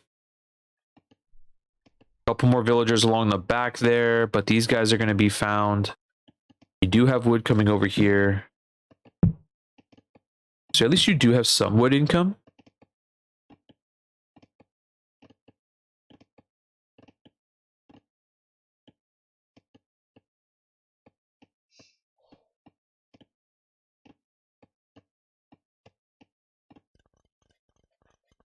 We have a siege workshop, and it looks like we have a castle coming forward. Yep, mangonel, like a castle drop. We'll see where he decides to put this castle. Siege workshop for Mongols at the TC would have been GG, I guess. Hey, he's got the relic victory. Look at that, 198 years. Yeah, but there's the mangonel and there's the castle drop. I would have brought it all the way up here, right? That's where I would have put it, like right here, right there maybe. But like how we're gonna take care of the skirmishers. This game is gonna be over pretty quickly here. Oh no! Oh, peep sheep took one to the face.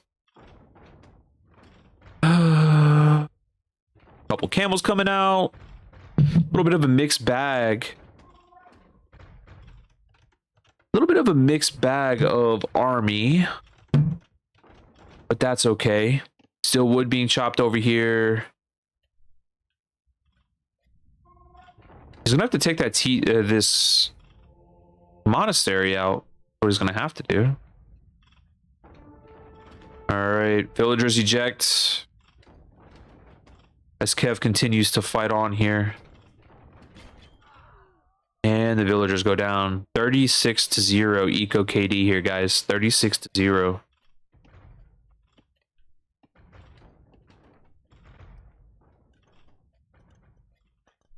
Bunch of scouts, bunch of light cav getting ready to raid.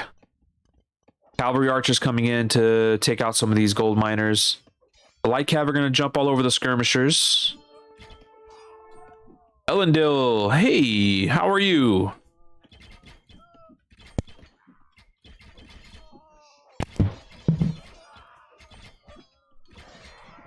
I appreciate you following. I was at work when I got the notification. I appreciate you for following the stream. Nasta, I said thank you the other day, but I appreciate you for hanging out with us tonight. Erical takes game 1. Congratulations there, guys. Mongols over Tatars, cavalry archers, huge eco KD, eco untouched, unscathed by the Mongols. So I guess we don't need to look at the stats. We know what's going to happen there. Game 1 goes to the Mongols. GG, Oracle. Let's get into game 2, guys. Game 2, I believe, is on Kev's home map of Arena, in which I believe, yes, this is bracket 6. Bracket 6. Seeds numbers 12 for Erical, and Kev the Swede is number 21.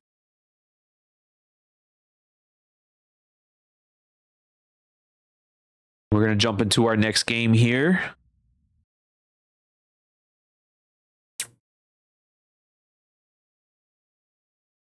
We'll jump into our next game. Let's check something. Are you in the tournament? You was almost in this bracket? Let's see. Are you bracket 5?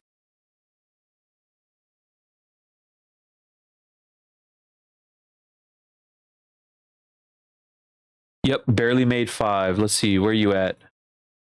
I too am in bracket 5. Okay, I see you. I see you. Yeah, you skin of your teeth. Skin of your literal teeth. You're welcome. 4 a.m. Best time to watch a nice cast before going to bed. Hey, I hope my voice is soothing. I hope I'm not too excitable. I hope you're having a good time. I hope you have a great night if you happen to fall asleep. That seems to be a theme. I fall asleep to a lot of AoE 2 content myself. So, all right, guys, we're going to jump into game number 2 here. Game number 2 is Arena. Arena. We have, let's get this game started because you know it's going to be a decent one because it is Arena. We have Kev the Swede and Oracle here. Bracket number 6. Our red player, Oracle, is the Italians. He is the 12th seed in this particular bracket of the HollyJolly Christmas Cup, sponsored by Props Energy, German energy drink, hosted by Dark Age Disaster. It's like ASMR. Nice. I'm not gonna like lick my microphone for you, so don't ask. Okay, I might, depending on how much you donate. So Kev the Swede is in the blue with the Incas. Incas are super strong, and Kev is, knowing Kev, being a friend of mine, he is very good with the thank God, he is very good with the Incas, so I do appreciate that. We caught the ad at the beginning of the game, so that's a good thing.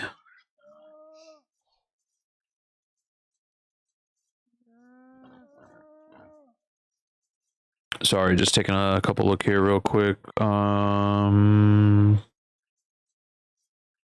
posted a bunch of stuff to sell, so I'm just making sure that I didn't have any notifications that I missed, because I do want to try to move through some of this stuff here. So just doing that real quick while we're early on in this game.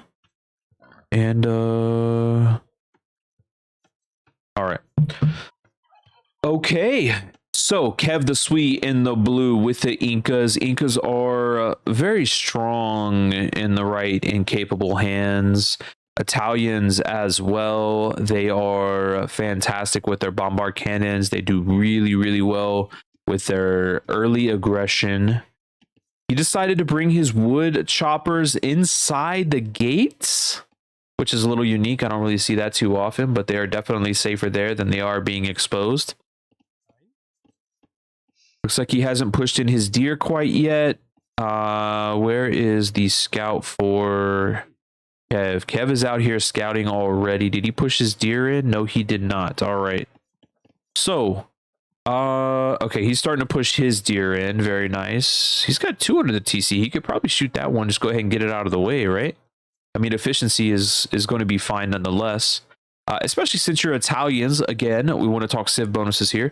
Civ bonus for Italians is they get cheaper age up. So it is less resource intensive for the Italians to go to each age going forward, meaning they can get to that fast Imperial, bombard cannon, hand cannon, monk, even light cab if you want to combination.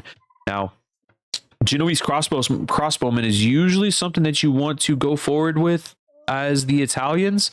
They do get bonus against cavalry. Unfortunately, against a mezzo civ, they don't really get that bonus.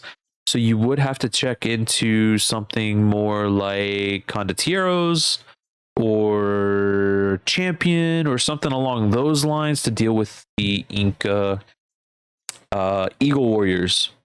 Incas, however, get slingers, one of their unique units, and they absolutely shred infantry. So you kind of have the, you know, the I don't know, chicken before the egg before the chicken, you know, rock, paper, scissors situation where both civilizations are going to counter each other pretty well in this particular matchup. So it's going to be a lot to do with, you know, efficiency in your economy. Going to have a lot to do with how you patrol and what your strategy is and what your army control is like. What do your uptimes look like? Are you able to place your castle where it needs to be a bit more effective? You know, there's a lot of opportunity there when it comes to different strategies that you can have. The score right now is Kev is way out in front, but that's going to be in large part due to the scouting that Kev is doing. He's out here trying to find the relics, in which they are largely in the northeast corner of this map. Both players are very close to one another, so a very well put castle here in the middle, maybe even like right here, would actually be a huge detriment to Kev. And then if Kev came forward and placed one right here, he'd be able to block off a lot of additional resources, including the main stone for our Italians player. And if the Italians player can't get to his stone, he is going to be in trouble. Personally, knowing that, I'm dropping a TC right here. That is my first TC drop. I want to be able to block this off, wall this off, give me a little extra defense, drop that TC there, start chopping wood, and have access to that stone as I need it. Hand cannons will be a great play against the Incas for sure. The biggest issue with like hand cannons for Incas is just lack of mobility, right? You're not going to be able to raid with hand cannons. It's going to be a slow push.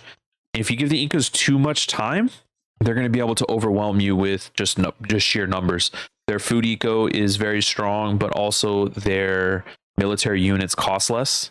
So you're able to produce more at a significantly higher rate there.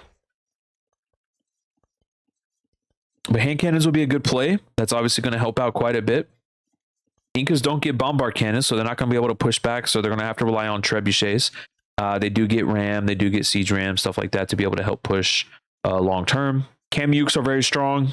Kamukes get that extra range. They're like a pikeman on steroids without some of the extra bonus damage. So we'll see how these players decide to play this.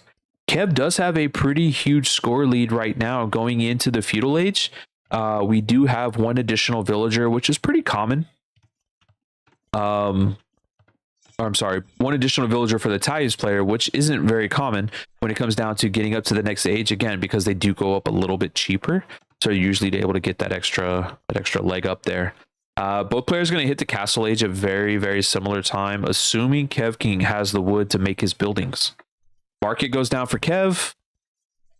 So we have our market. He doesn't have the wood for his second building, so let's see what happens here. We do have a market for Ericool. So we got Town Watch. Kev picked the map in Civ, so he'll have a master plan. And like I said, I've known Kev for a while. He loves the Incas, so he's got a plan for sure. I know he does. Let's see if he can execute it, though. So the archery range is going to be the second building here for Ericool. Interesting. So Kev has the food to go up, but he doesn't have his second building yet. Ericool picks up loom. He doesn't have anybody on stone, so he's not thinking forward castle drop. He's not going to have enough stone unless he buys it by the time he hits castle age. All right, so blacksmith just dropped for Kev. We saw the wood deplete. We saw the building go up on the mini map here. As soon as that building goes up, Kev will click up to the castle age. He does not have anybody on stone either, so we'll see what he decides to do. Castle drop and Meagle spam maybe is what we will see. Probably. He does like the Kamiyukes. He is a big fan of the Kamiyukes. All right, so he sends... Got 9 on stone for our Italians player. You're going to have 6 on stone for Kev. Horse collar coming in. We got a horse collar. He picked up horse collar before double bid axe. Guys, let's go back to elo differences, right? Why are you getting horse collar? Well, you get a horse collar because your farms are going to have more food on them, which is perfectly fine. However, double bid axe is going to make these guys significantly more efficient. They're going to chop faster. They're going to be able to carry more. Now, school of thought, you want to get horse collar before you start dropping those first farms, but when you have this many on wood, especially in a closed map like this, get double bid axe. As soon as you click castle, get double bid axe. That's what you want to do. All right, Eagle's starting to come out here for Kev. Castle Age is on the way, and it looks like we're going champions. Men at arms here for our Italians players. He's got a bit of a traffic jam here. So again, microing, right? If you're gonna have this many villagers on stone, drop a TC or drop a second stone mining camp. These guys bumping into each other, you might as well have them doing something else, right? Instead of having that many, have them do something else. It's fine. Defensive castle here. I don't like the defensive castle being outside on the map. Not a big fan. But that's okay. That's what he wants to do. 1 TC gaming for both players. No TC drops on either side. We have Eagles coming out. Coming forward here.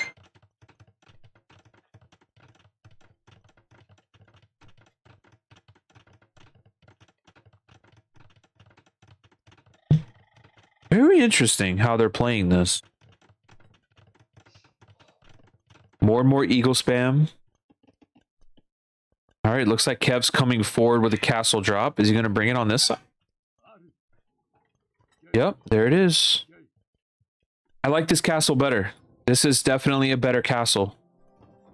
This castle here makes a difference. This castle does nothing for you. This does absolutely nothing for you. He's got military here to protect. The military doesn't have any upgrades, but they don't really need any upgrades. You've got monks and you have men at arms. He does not know the castle is there. He sees villagers building something, but he's not coming over here to see what it is. He can assume he's seen the eagles. He can assume that's what's happening here, but he doesn't know there's a castle there, guys. That castle is up. I would throw those villagers right here on this stone. There you go. Good job, Kev. Kamiyuks are coming out. He loves his Kamiyuks, and Kamiyuks are going to be able to deal with the men-at-arms. The Kamiyuks will be able to handle the men-at-arms, the long swords, the two-handed swordsmen, so on and so forth. We still don't have any eco upgrades from Kev. Still don't have any eco upgrades from Kev. And we're also 1 TC gaming on both sides. So for the arena players that are out there, right, if you are going to sit back, you need to drop some TCs faster. You got to get that food pumping. You got to get things going. He's going to have eagles in his base very quickly, and there's no way to defend from him here. No way to defend from him. Got a couple archers in the back here. He's got a monastery. He's got a couple men-at-arms. See what happens here. Eagles are coming in. Kamiyuks are coming in. They're going to put in some work on these villagers. Those guys are going to go down. We're going to have an exact opposite game of what we had in game 1. More and more Kamiyuks coming in. This villager just decides, you know what? I'm going to get attacked, but I'm still going to go mine stone. I don't care what you guys do. All right. And now she's down. Now, these are still Eagle Scouts. These are not Eagles. These are Eagle Scouts. Now, Kev's idea is, you know what? Okay, if I can build one castle, I can build another castle. All right. Long swordsman coming in. Again, the Kamiyuks are going to be able to handle the long swordsman. They've got armor, but they'll be able to handle the long swordsman. They've got the extra range, and that's going to make a big difference. Monk here to try to take on a conversion. He's got enough stone for another castle. Where's this next castle going? You got to come more forward, bro. You got to drop it so it ranges the TC, or yeah, I would drop it so it ranges the TC, like kind of right here in the middle. So that castle's going to go up. He'll be able to take this stone going forward, which will be nice.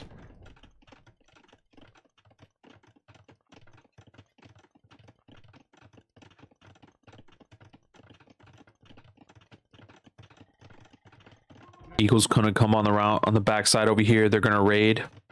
He needs to get that eagle upgrade though. He needs to get the eagle warrior upgrade. Monk goes down. There is a relic in there, so he is gonna try to take that relic, but there is another monk here. He tries to wall them off.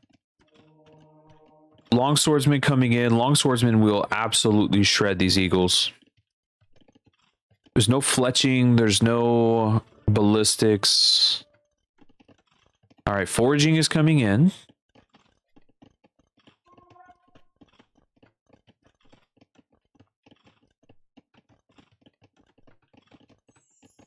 Now, the only problem Kevin has right now is that he can still defend from this, right? So he's going to drop a couple more barracks, but Oracle can still defend from this. As he drops these farms on the back end here, as he picks up crossbowmen, which will help against the eagles and the Kamiyuks for that matter. If he allows him to boom up a lot back here, again, you already have a market, bro. Why are you dropping a second market? There's the Eagle Warrior upgrade, so that's going to be effective to help against raids. Horse Collar coming in to help with the economy. Third TC being dropped on the back side here. And our Incas player is 1 TC gaming. I don't need no stinking eco upgrades. Okay, I'll get my farming upgrade if that's what you want me to do. I'll get my farming upgrade. I'll listen to you. I apologize. He's just going to start spamming eagles. There's double bid axe. Okay, he realized he already had a market, so he stopped the market. He needs to drop a siege workshop, though. We need some siege.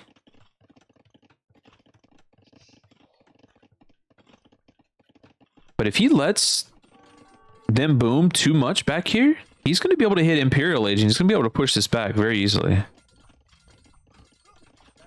He's being very patient. Ericle's being very patient. Eagle Warrior is in.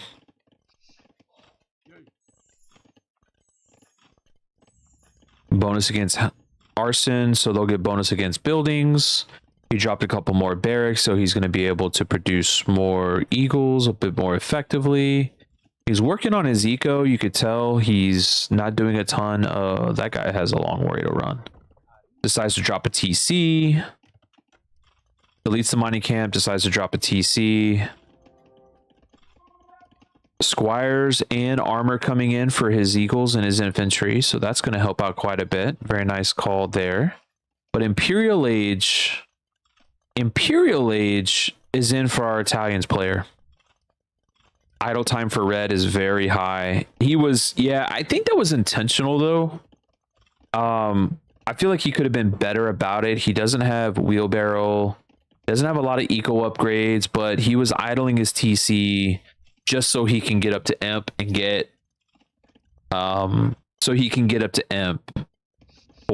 trebuchets and bombard cannons and that kind of thing. At this point in time, problem is he doesn't have the wood eco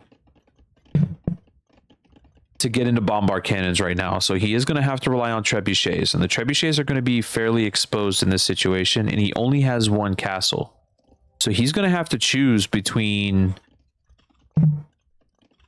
dropping a university and dropping or getting chemistry, which is going to take you 3 minutes plus another minute and a half that it's going to take you to get into Imperial Age to begin with, to even start the research of of chemistry. He's going to have to rely on trebuchets. That castle's got to be more forward. You got to get into his face with that castle. I would almost even put it right there. But that is going to lock down the stone. I mean, it is going to lock down the gold. He can just move to this back gold back here. He is on gold on the outside over here as well. So he is dropping the university. The university will be up at about the same time as the imp upgrade will come in.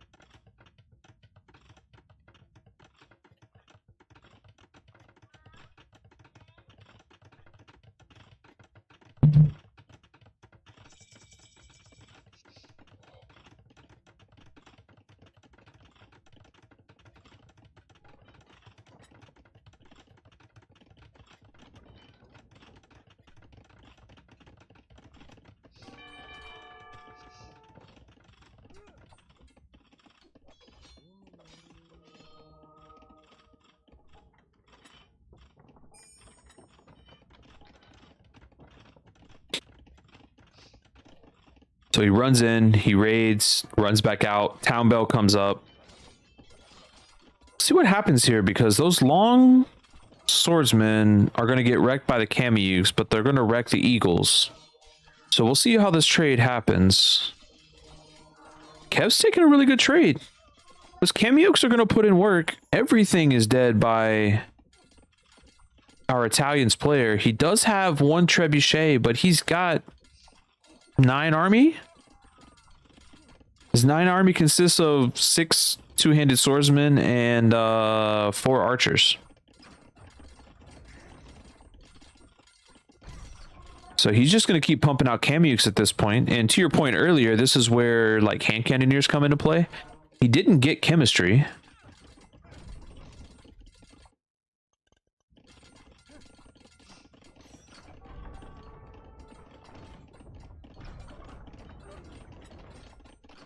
So this castle's going to go down. Town bells ring again. More and more Kamiyuks are coming out. Kamiyuks have the 2nd armor, but they don't have any additional attack. And I think Kev's deciding that at this point he needs to stay into Castle Age in order to keep pushing. But this castle's never going to go down. But he's got plenty of army here to deal with this. The Kamiyuks are going to deal with the two-handed swordsmen as well. Yep.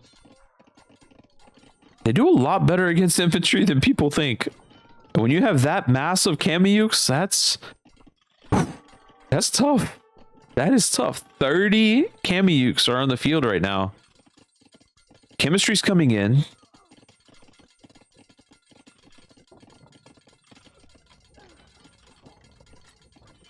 He did leave his base. His base is now gone. It is no longer his base anymore. This is now Kevin's base.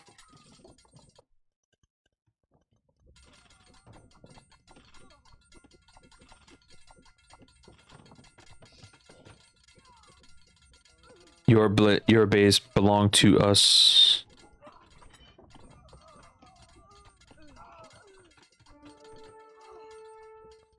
Yep.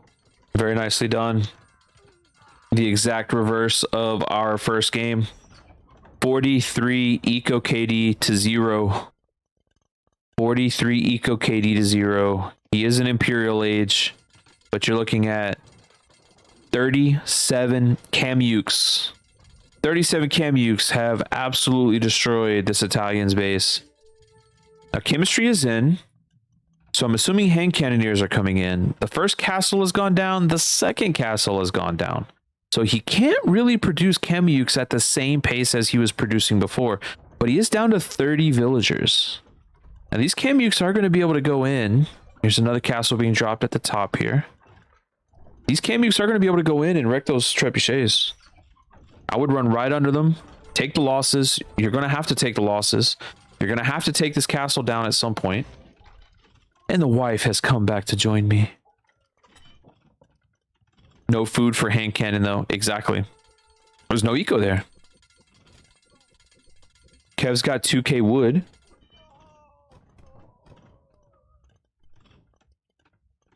Puppies.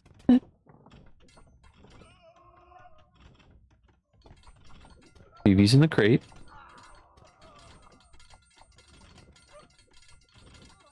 Yeah.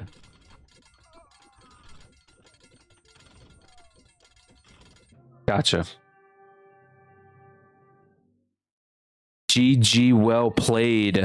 Dropped by Ericole. Game 2 goes to Kev. We have a 1-1. Guys, we are going to a decider in this series. All of the dependents are sleeping in the living room right now. And the wife is the best companion I can have in the world. Kev, dominant with the Incas. This brings us to game number 3 for these two gentlemen here.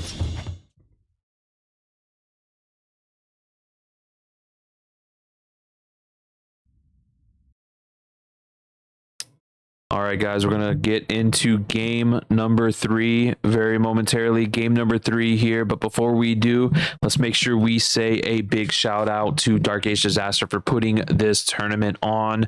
HollyJolly Christmas Cup, sponsored or hosted by Dark Age Disaster, sponsored by Props Energy. Been a lot of fun. 6 different brackets, 150 some odd players amongst all these brackets. And you've got people that enjoy the game, but that maybe have just started playing it in the 800, 900, 1000 elo.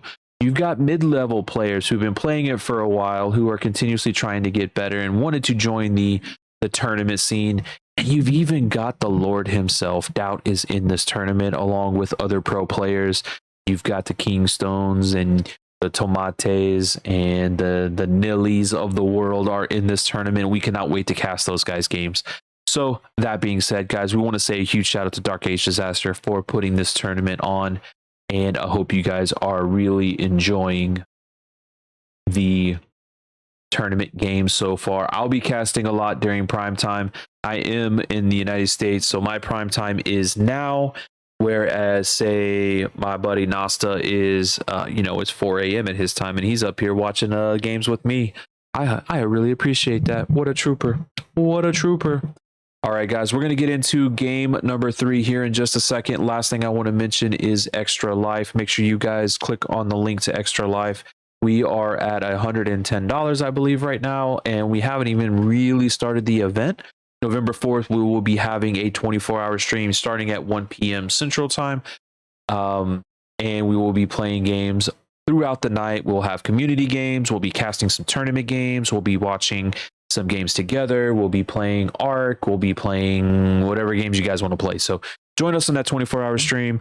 It'll be a blast. Can't wait to see it. All proceeds go to Texas Children's Hospital, who is here locally, and they're one of the best children's hospitals in the world, and they need all of our support. So check that out, guys. We really appreciate it. All right, we're going to get into game number 3 here. Game number 3 is going to be on Arabia, and between these two civs, we have the Malians and we have the Goths. So let's get into this game, guys. In blue, we have our Kev the Swee. We have Kev the Swee with the Goths going with another heavy infantry civ. And in the green, we have the Malians, who after their buff about 3 to 4 months ago, and we'll talk a little bit more about the civ bonuses as we go along, but the buff from the Malians allows for some really unique strats when it comes down to gold consumption, gold usage, infantry. They get Farimba camels. They have a lot to offer here. They have a lot to offer and a lot of different options. They're very hard to counter. So Kev must have a plan if he's going with the Goths. And speak of the devil himself, Kev the Swee is in chat. Congrats on the 1-1 so far, buddy. We are watching the tournament, so no spoilers, please. And we wish you the best of luck in this Game 3 decider. Now, this is a double elimination tournament, so if Kev wins this game, for example, he'll move on to the winners bracket, where he'll face the next person in line, and the loser still has an opportunity to get back into it. If he loses, he'll go down to the losers bracket, and with one more victory, he will be eliminated. But I have faith in Kev. The Goths are really strong. The Goths were recently buffed here as well. Their hunt lasts longer. So when you pull that elephant in, instead of 400 food, you get an additional percentage of food. So it lasts longer, allowing for an easier uptime. So as we talk about the maps a little bit here, and you talk about the different strategies involved for these two civilizations, Kev has a very wallable map. From the side over here, he's got back gold, he has back stone, his neutral gold is also in the back. Front berries is a little rough, but I think he can manage, especially with the Goth's early bonus. You don't necessarily have to jump out and take the berries so quickly. In fact, I would probably come and get this hunt, push in your hunt, and get the elephants faster. Maybe even drop a barracks and do a little French drush, if you will. So he's luring in the elephant here. A little bit of an issue luring in the elephant. Good news again. Another bonus of the Goths is that they kill their hunt faster. So you don't have to, it's a little bit easier to lure these elephants and boars and rhinos in. Malian's players off to berries. Malian's players got 4 on wood. And he's got his first elephant in. All his sheep are nicely cradled, tucked in little nice and neat underneath the TC as he lures in the second elephant, who decides he doesn't want to come. He's like, no, you shot my buddy, and my buddy got shot by a TC. So, yeah. Elephant 1, Vil 0? Oh. Who was it? Was it Charlie or was it Steve? Who took the L? Charlie or Steve? I didn't see. Or was it Shannon? Oh, man. Rip. That's all right. Kev will bounce back. We got faith in Kev.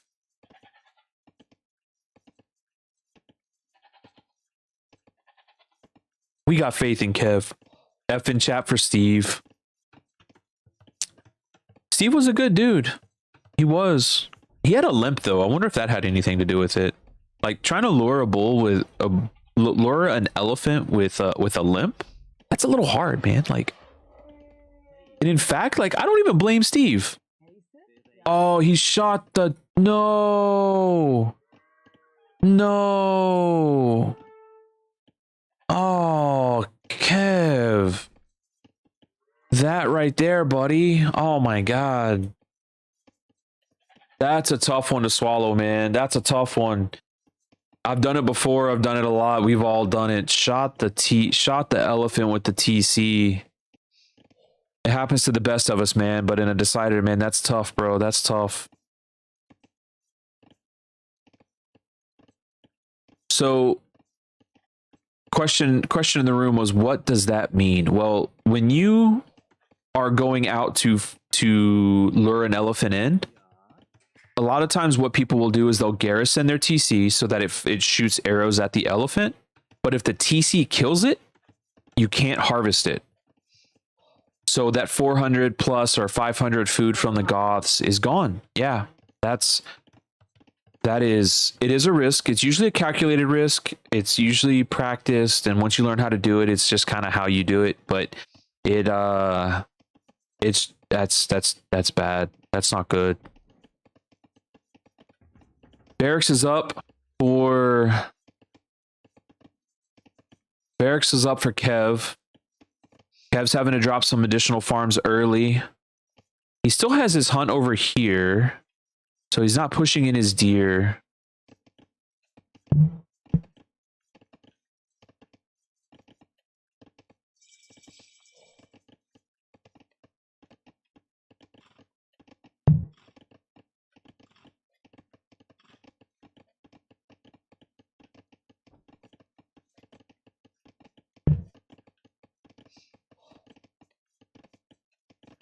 All right, he is going to have the food to click up here. He is going to gold. So we'll see if he decides to go archers or if he decides to go with the men-at-arms. But we do have double scout production getting ready to come from our Malians player, and he is going to be up early. Or he's up earlier than our Goths player. Now Goths do have some bonuses for their infantry, their spear line, and everything produced faster, cheaper, all those other good things. So that's going to be a benefit to them.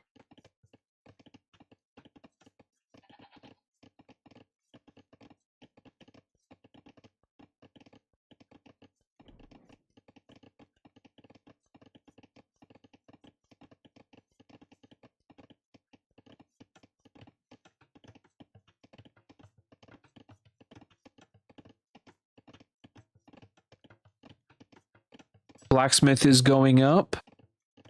Scouts are being produced. Double scout production here. So he's going to try to end this early is what it seems like to me. Now, scouts are not great on their own, but they can be. They're not impossible to deal with. That makes it a little more difficult.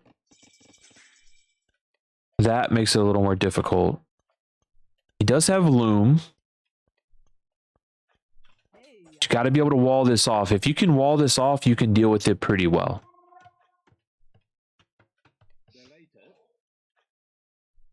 Couple of spearmen, and you can micro with the spearmen. You can micro with the scouts. It can definitely go a long way, but it takes a lot of effort. That's a lot of idle vills too.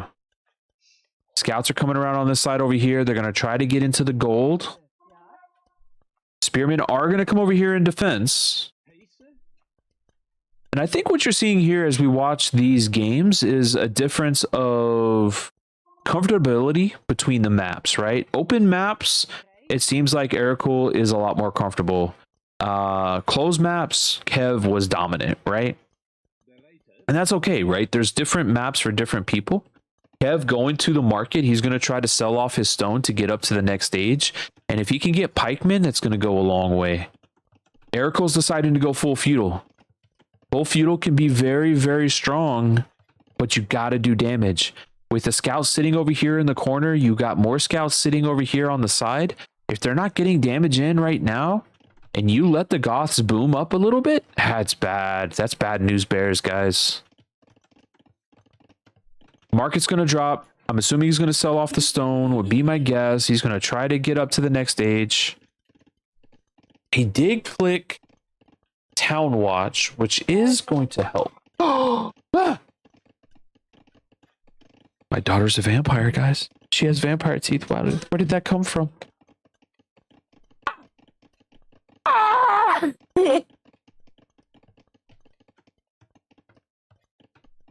My daughter just tried to eat me. She just tried to turn me into a vampire. Castle Age is on the way, guys. Now, Malian's player is getting... He is getting the armor upgrades. He is full walling the front of the base. He must feel that Kev is going up to the next stage. Kev's score does drop. You do drop whenever because you're spending those resources, but you're also not, you're idling your TC in a way. You're not creating villagers. All right, so he's going to try a pincer attack here. You have, is that open? Yep, the gold is open. Now, TC Fire will protect that. We've got scouts at the front of the base. Wood is exposed again. Now Kev is responding to this, so that's a good thing. He is going to be able to defend it. Couple of spears coming in. He's got 2 spears inside here. These scouts, if trapped, are going to go down, but again, you have a ton of idle wood workers here. So if he can get up to the next age, and if he can drop another TC, that's going to be big, right? You drop a TC here at the front of the base, that protects the front of your base. You just have to worry about this side over here and how they can enter that, right? But you drop that TC here, that definitely helps out, gives you another wood line that you can work with, and you can start farming around that as well. So let's see if he drops a TC or what he decides to do. I'm assuming Pikeman's going to come in. Here comes more scouts. 8 scouts versus 4 spearmen. Spearmen are going to do decent, but they are not going to clear up these scouts.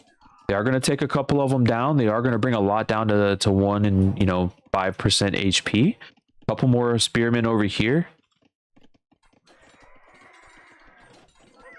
All right, guys. The theme of these things, all these scouts are going to go down. Very, very nice job, Kev, cleaning this up. So kind of a theme of kind of what we want to bring to light here in these games. And if you're still with us on YouTube, I appreciate your support. Is we really want to highlight what lower elo players can do differently that the pro players are doing each and every time. One example, when Kev hit Castle Age, he hit Castle Age about 2 minutes ago. And we'll look at the exact times. Let's say it's about 2 minutes game time, maybe a minute and a half game time. And there wasn't anything that happened. If he would have clicked Pikeman the second he clicked up the Castle Age, he would have twice as many spearmen still alive today. If he would have dropped a TC as soon as he hit Castle Age, he would have significantly more villagers out ASAP, right? So as soon as you click Castle Age, or as you're going up to Castle Age, you have downtime. What are you going to do? What are you going to do? What is your plan? How are you going to proceed as you get into that next stage?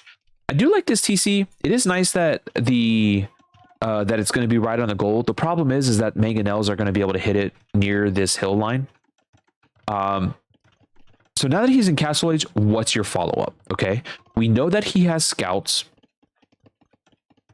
So we're thinking, okay, so he's going to stay on scouts. They do get Farimba. It does make sense for them to go that direction. But what else are you going to do? You can't live on spearmen. You still haven't even clicked pikemen. So what is your follow-up? Well, the follow-up here, the transition that the Malians player is going to make is he's going to transition into two-handed swordsman, champions, champ Scarls, because they get added piercing damage, right? So their melee damage doesn't get affected, but they get more piercing damage as part of their civilization unique unit bonus type situation. Picks up horse collar as he gets into Castle Age. Let's see if TCs get dropped immediately. He goes with long swordsman. Or long swordsman. TC being dropped back here on the stone. So you're going to have 3 TCs here for Kev, which is great. I do like the eco upgrade. You do want to continue to boom with your eco here.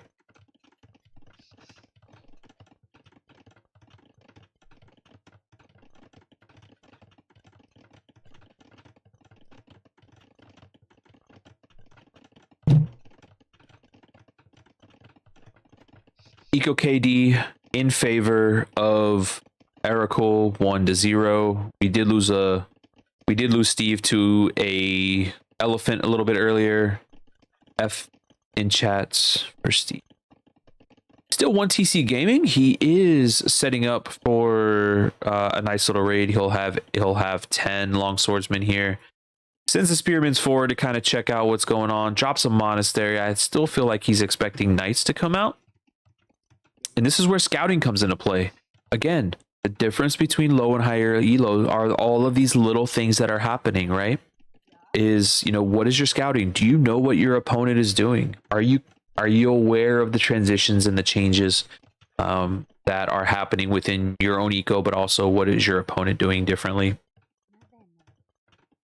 She's going to get taken out, or at least dealt with handily, which is probably going to spur a reaction here, but we'll see. Yep, there they go. Second TC being dropped on the stone, so we have 3 TCs active here. Kev does have the eco lead as we speak. He's checking into Man-at-Arms himself here. Men-at-Arms versus Men-at-Arms. So we'll see how this happens, how this goes. Kev going out to get the Relic. Relic will bring in gold. Long-term situation there. Yep. Men-at-Arms coming in. They just have the first armor. They just have the first attack upgrade, but that's going to be plenty to be able to deal with the Spearmen. Spearmen aren't going to do any damage here. TC Fire is going to protect him from... Ooh, very fast. Very, very fast conversion. Very fast conversion. All right, we got 11 on stone here. A castle on this hill right here would be amazing. Put a castle right here. You control the middle of the map. That would be the place I would go to. He did buy the stone for it, so let's see where he's going to take and drop this castle. A little more forward, buddy. A little more forward. Get the hill. Get the hill advantage. You want that hill advantage. Got 4 knights out on the field with Men-at-Arms here, so he is going to start putting pressure on Kev.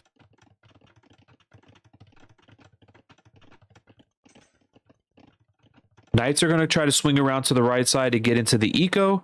Nice little walling there by Kev. Let's see if he responds here. Oh, yeah, he's got to pull the villagers back. He is going to take a knight with the conversion here. Got the knight. Monk is going to die, but he was able to get the knight. Blast, or was it iron casting coming in, rather. We have a doubt castle, guys. We've got a doubt castle. Yep. Delete the castle, save your stone, live to fight another day. You don't have fletching, so your castle's not going to be doing a ton of damage. And these Men-at-Arms are going to take the TC pretty quickly. He's going to continue to produce Men-at-Arms because it's working. So what is your follow-up here? Pikeman is Pikeman's an answer. A castle in your eco would be a fantastic answer right now. Castle in your eco would be great. Now, the pikemen are going to deal with the knights, but they're not going to deal with the Men-at-Arms. Going to take out the monastery. Monastery will pop out the relics. These villagers sacrifice themselves for the greater cause, and these pikemen are going to help protect the castle so it can get built.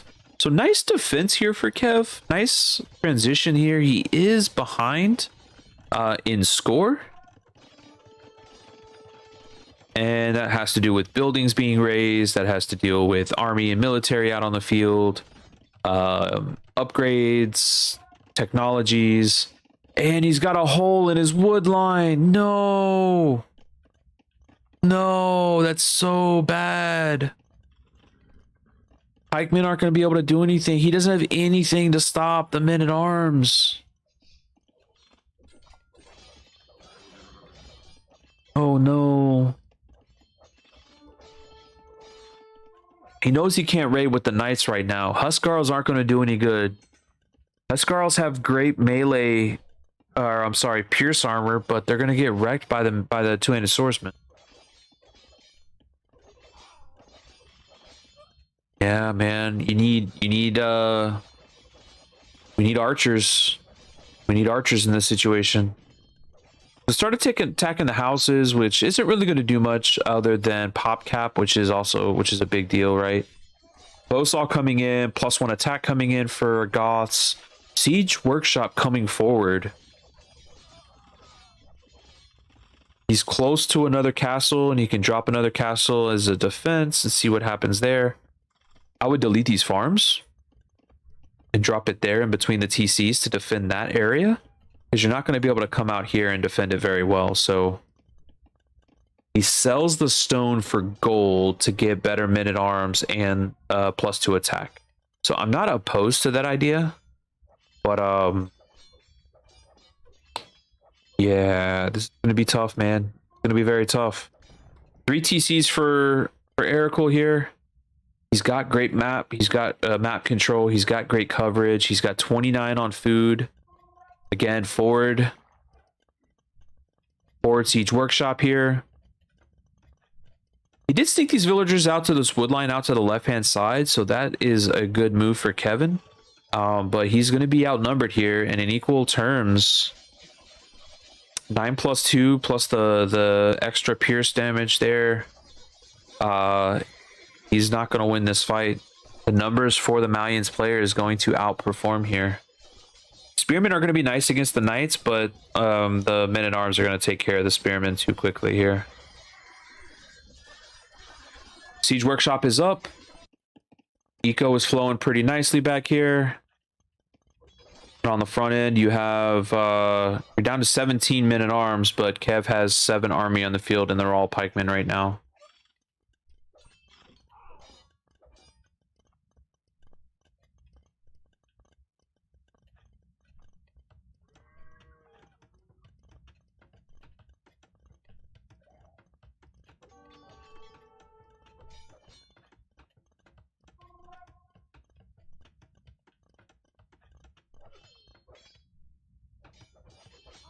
What we have in here? Mangonels. We've got mangonels here. Another forward barracks to produce more longswordsmen out of. This is just one of those situations that Kevin was in earlier where he can just continuously pump out units. Forward castle is going to be coming in. Now that is a dangerous forward castle.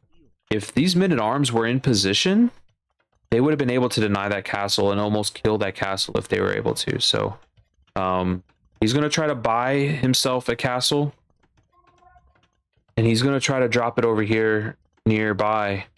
That castle can get denied as well by these mangonels. These mangonels are going to attack ground. There's one attack ground, so now we have a bunch of weak men-at-arms. They're going to go straight for the mangonels. Yeah, I would have deleted these farms and dropped it there.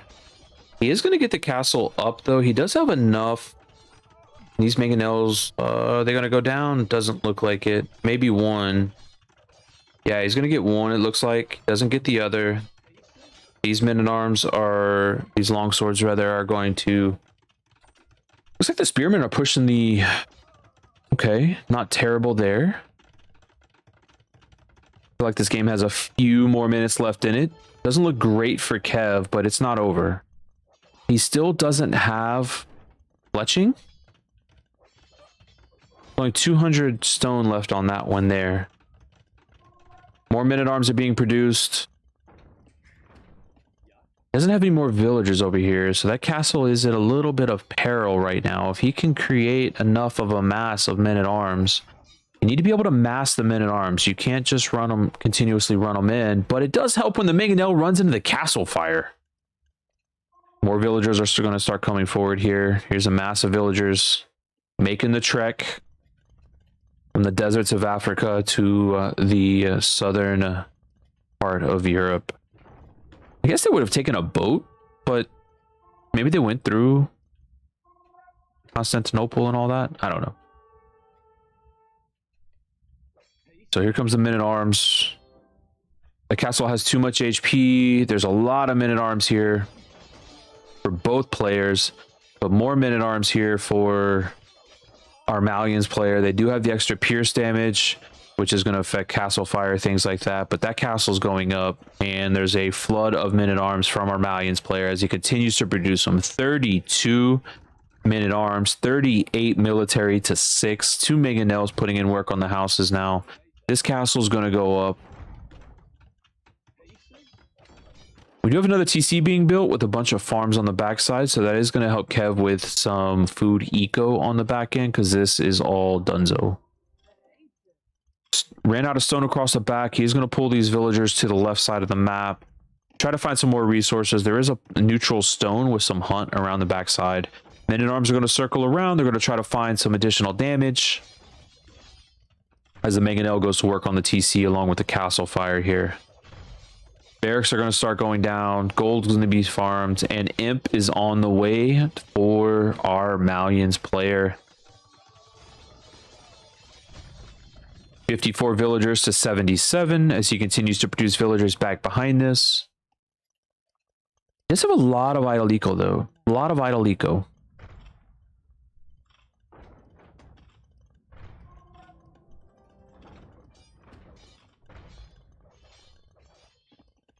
Some more farms being dropped. He's moving all the way out to the backside over here to find... Does he see that stone? No, he does not know the stone is there. Another castle being dropped up front here.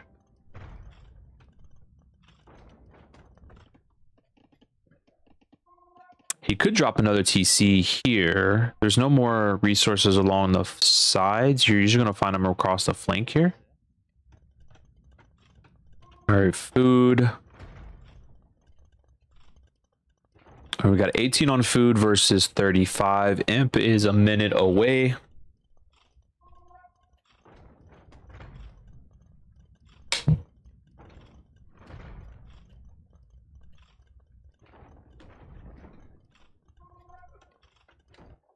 These villagers are still trying to figure out what where their pilgrimage lies. Where are we going? We got 15 seconds to Imp. Let's see what happens when he hits Imp.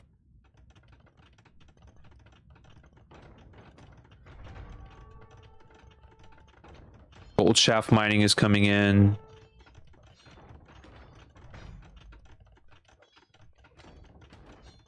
All right, we're going to continue to play it out a little bit. Another TC being dropped on the top side after the lion goes down. Poor lion. All right, 2 trebuchets being produced.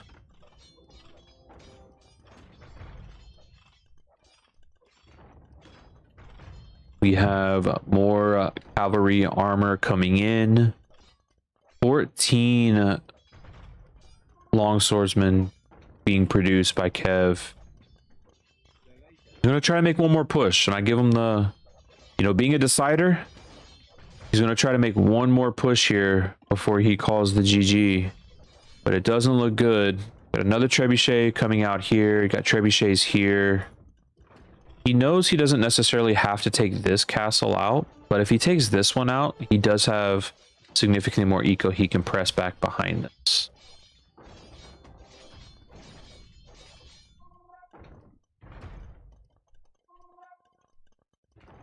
Got 3 trebuchets. We have arson coming in. We have a long swordsman or 2-handed swordsman coming in, cavalier coming in, conscription coming in. And the trebuchets are going to start firing on the castle.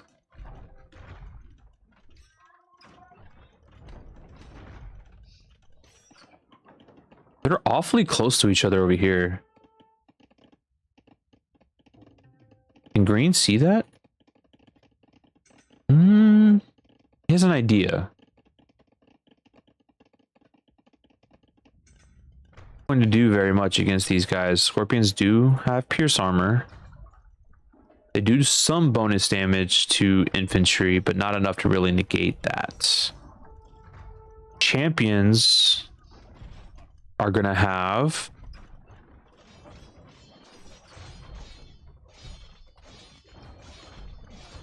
+5 pierce armor. +5. This castle's going to go down. This TC is about to go down. He is going to try to put up a fight with his men-at-arm army that he has here, but he's going to be outnumbered with champs versus long swordsmen. So Kev's going to take the fight here on the hill. And the Goth infantry put up a great fight. He does decide to click Imp. I think that's going to be GG for Kev. GG, well played is dropped. Congrats to Arakul Abu for the victory in Bracket 6, Round 1 of the HollyJolly Christmas Cup. Hope you guys enjoyed the set. That was a lot of fun. Kev put up a great fight. Was absolutely dominant in the arena match, but was just outplayed here in Arabia versus Arakul Abu with the Malians. Thanks, guys. Be sure to like, comment, subscribe.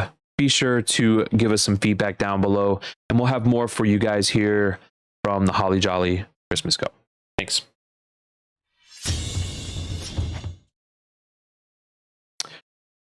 All right, that's going to be it for today, guys. I certainly appreciate all of you guys hanging out with us. We are going to call it a night. I did want to do one more set, but it is getting a little late. These games ran a little bit longer than I wanted to. We do have a couple more sets tomorrow that we are going to be casting, so be sure to join us for that. It'll be tomorrow night sometime. I believe I have it scheduled. Let me double check. I have it scheduled for 6 p.m. Central Time. Our buddy Dozer will do his Rex. Ace in Space, and then a good friend of mine, Killer Gardo from bracket number 5. We'll make sure we watch those guys. And then on Sunday, yours truly, 8 a.m. Central Time, 14 GMT, I will be playing my game live on stream against Plotter Ghost. And yeah, wish me luck. I'm hoping to learn a little bit as I'm casting here, but I want to be able to take home the W for the Guardians of Yuna for the fam. But nothing else, I just want to have a lot of fun. So we're going to take a look to see who is streaming live right now. We do want to be able to support fellow Age of Empires 2 communities, friends of ours, all that fun stuff. Yeah, we're going to go from there. We who's streaming right now? We got Savvy and Survivalist and Slam streaming right now. Hippo, Ugly, she's doing T90s overlay right now. That seems interesting. She's working on T90s overlay. Who do you guys want to go see? Let's go see. Let's go hang out with Ugly. All right, we're gonna go hang out with Ugly. She's awesome, people. Guys, I appreciate you. Thank you for having so much fun with us tonight. I hope you guys enjoyed the sets. We will be posting these sets up on YouTube. I'm still working on that, trying to get a good rhythm around that. And honestly, I got to learn how to do that too. So yeah, guys, have a great night. Thank you so much for your time. We'll talk to you guys soon.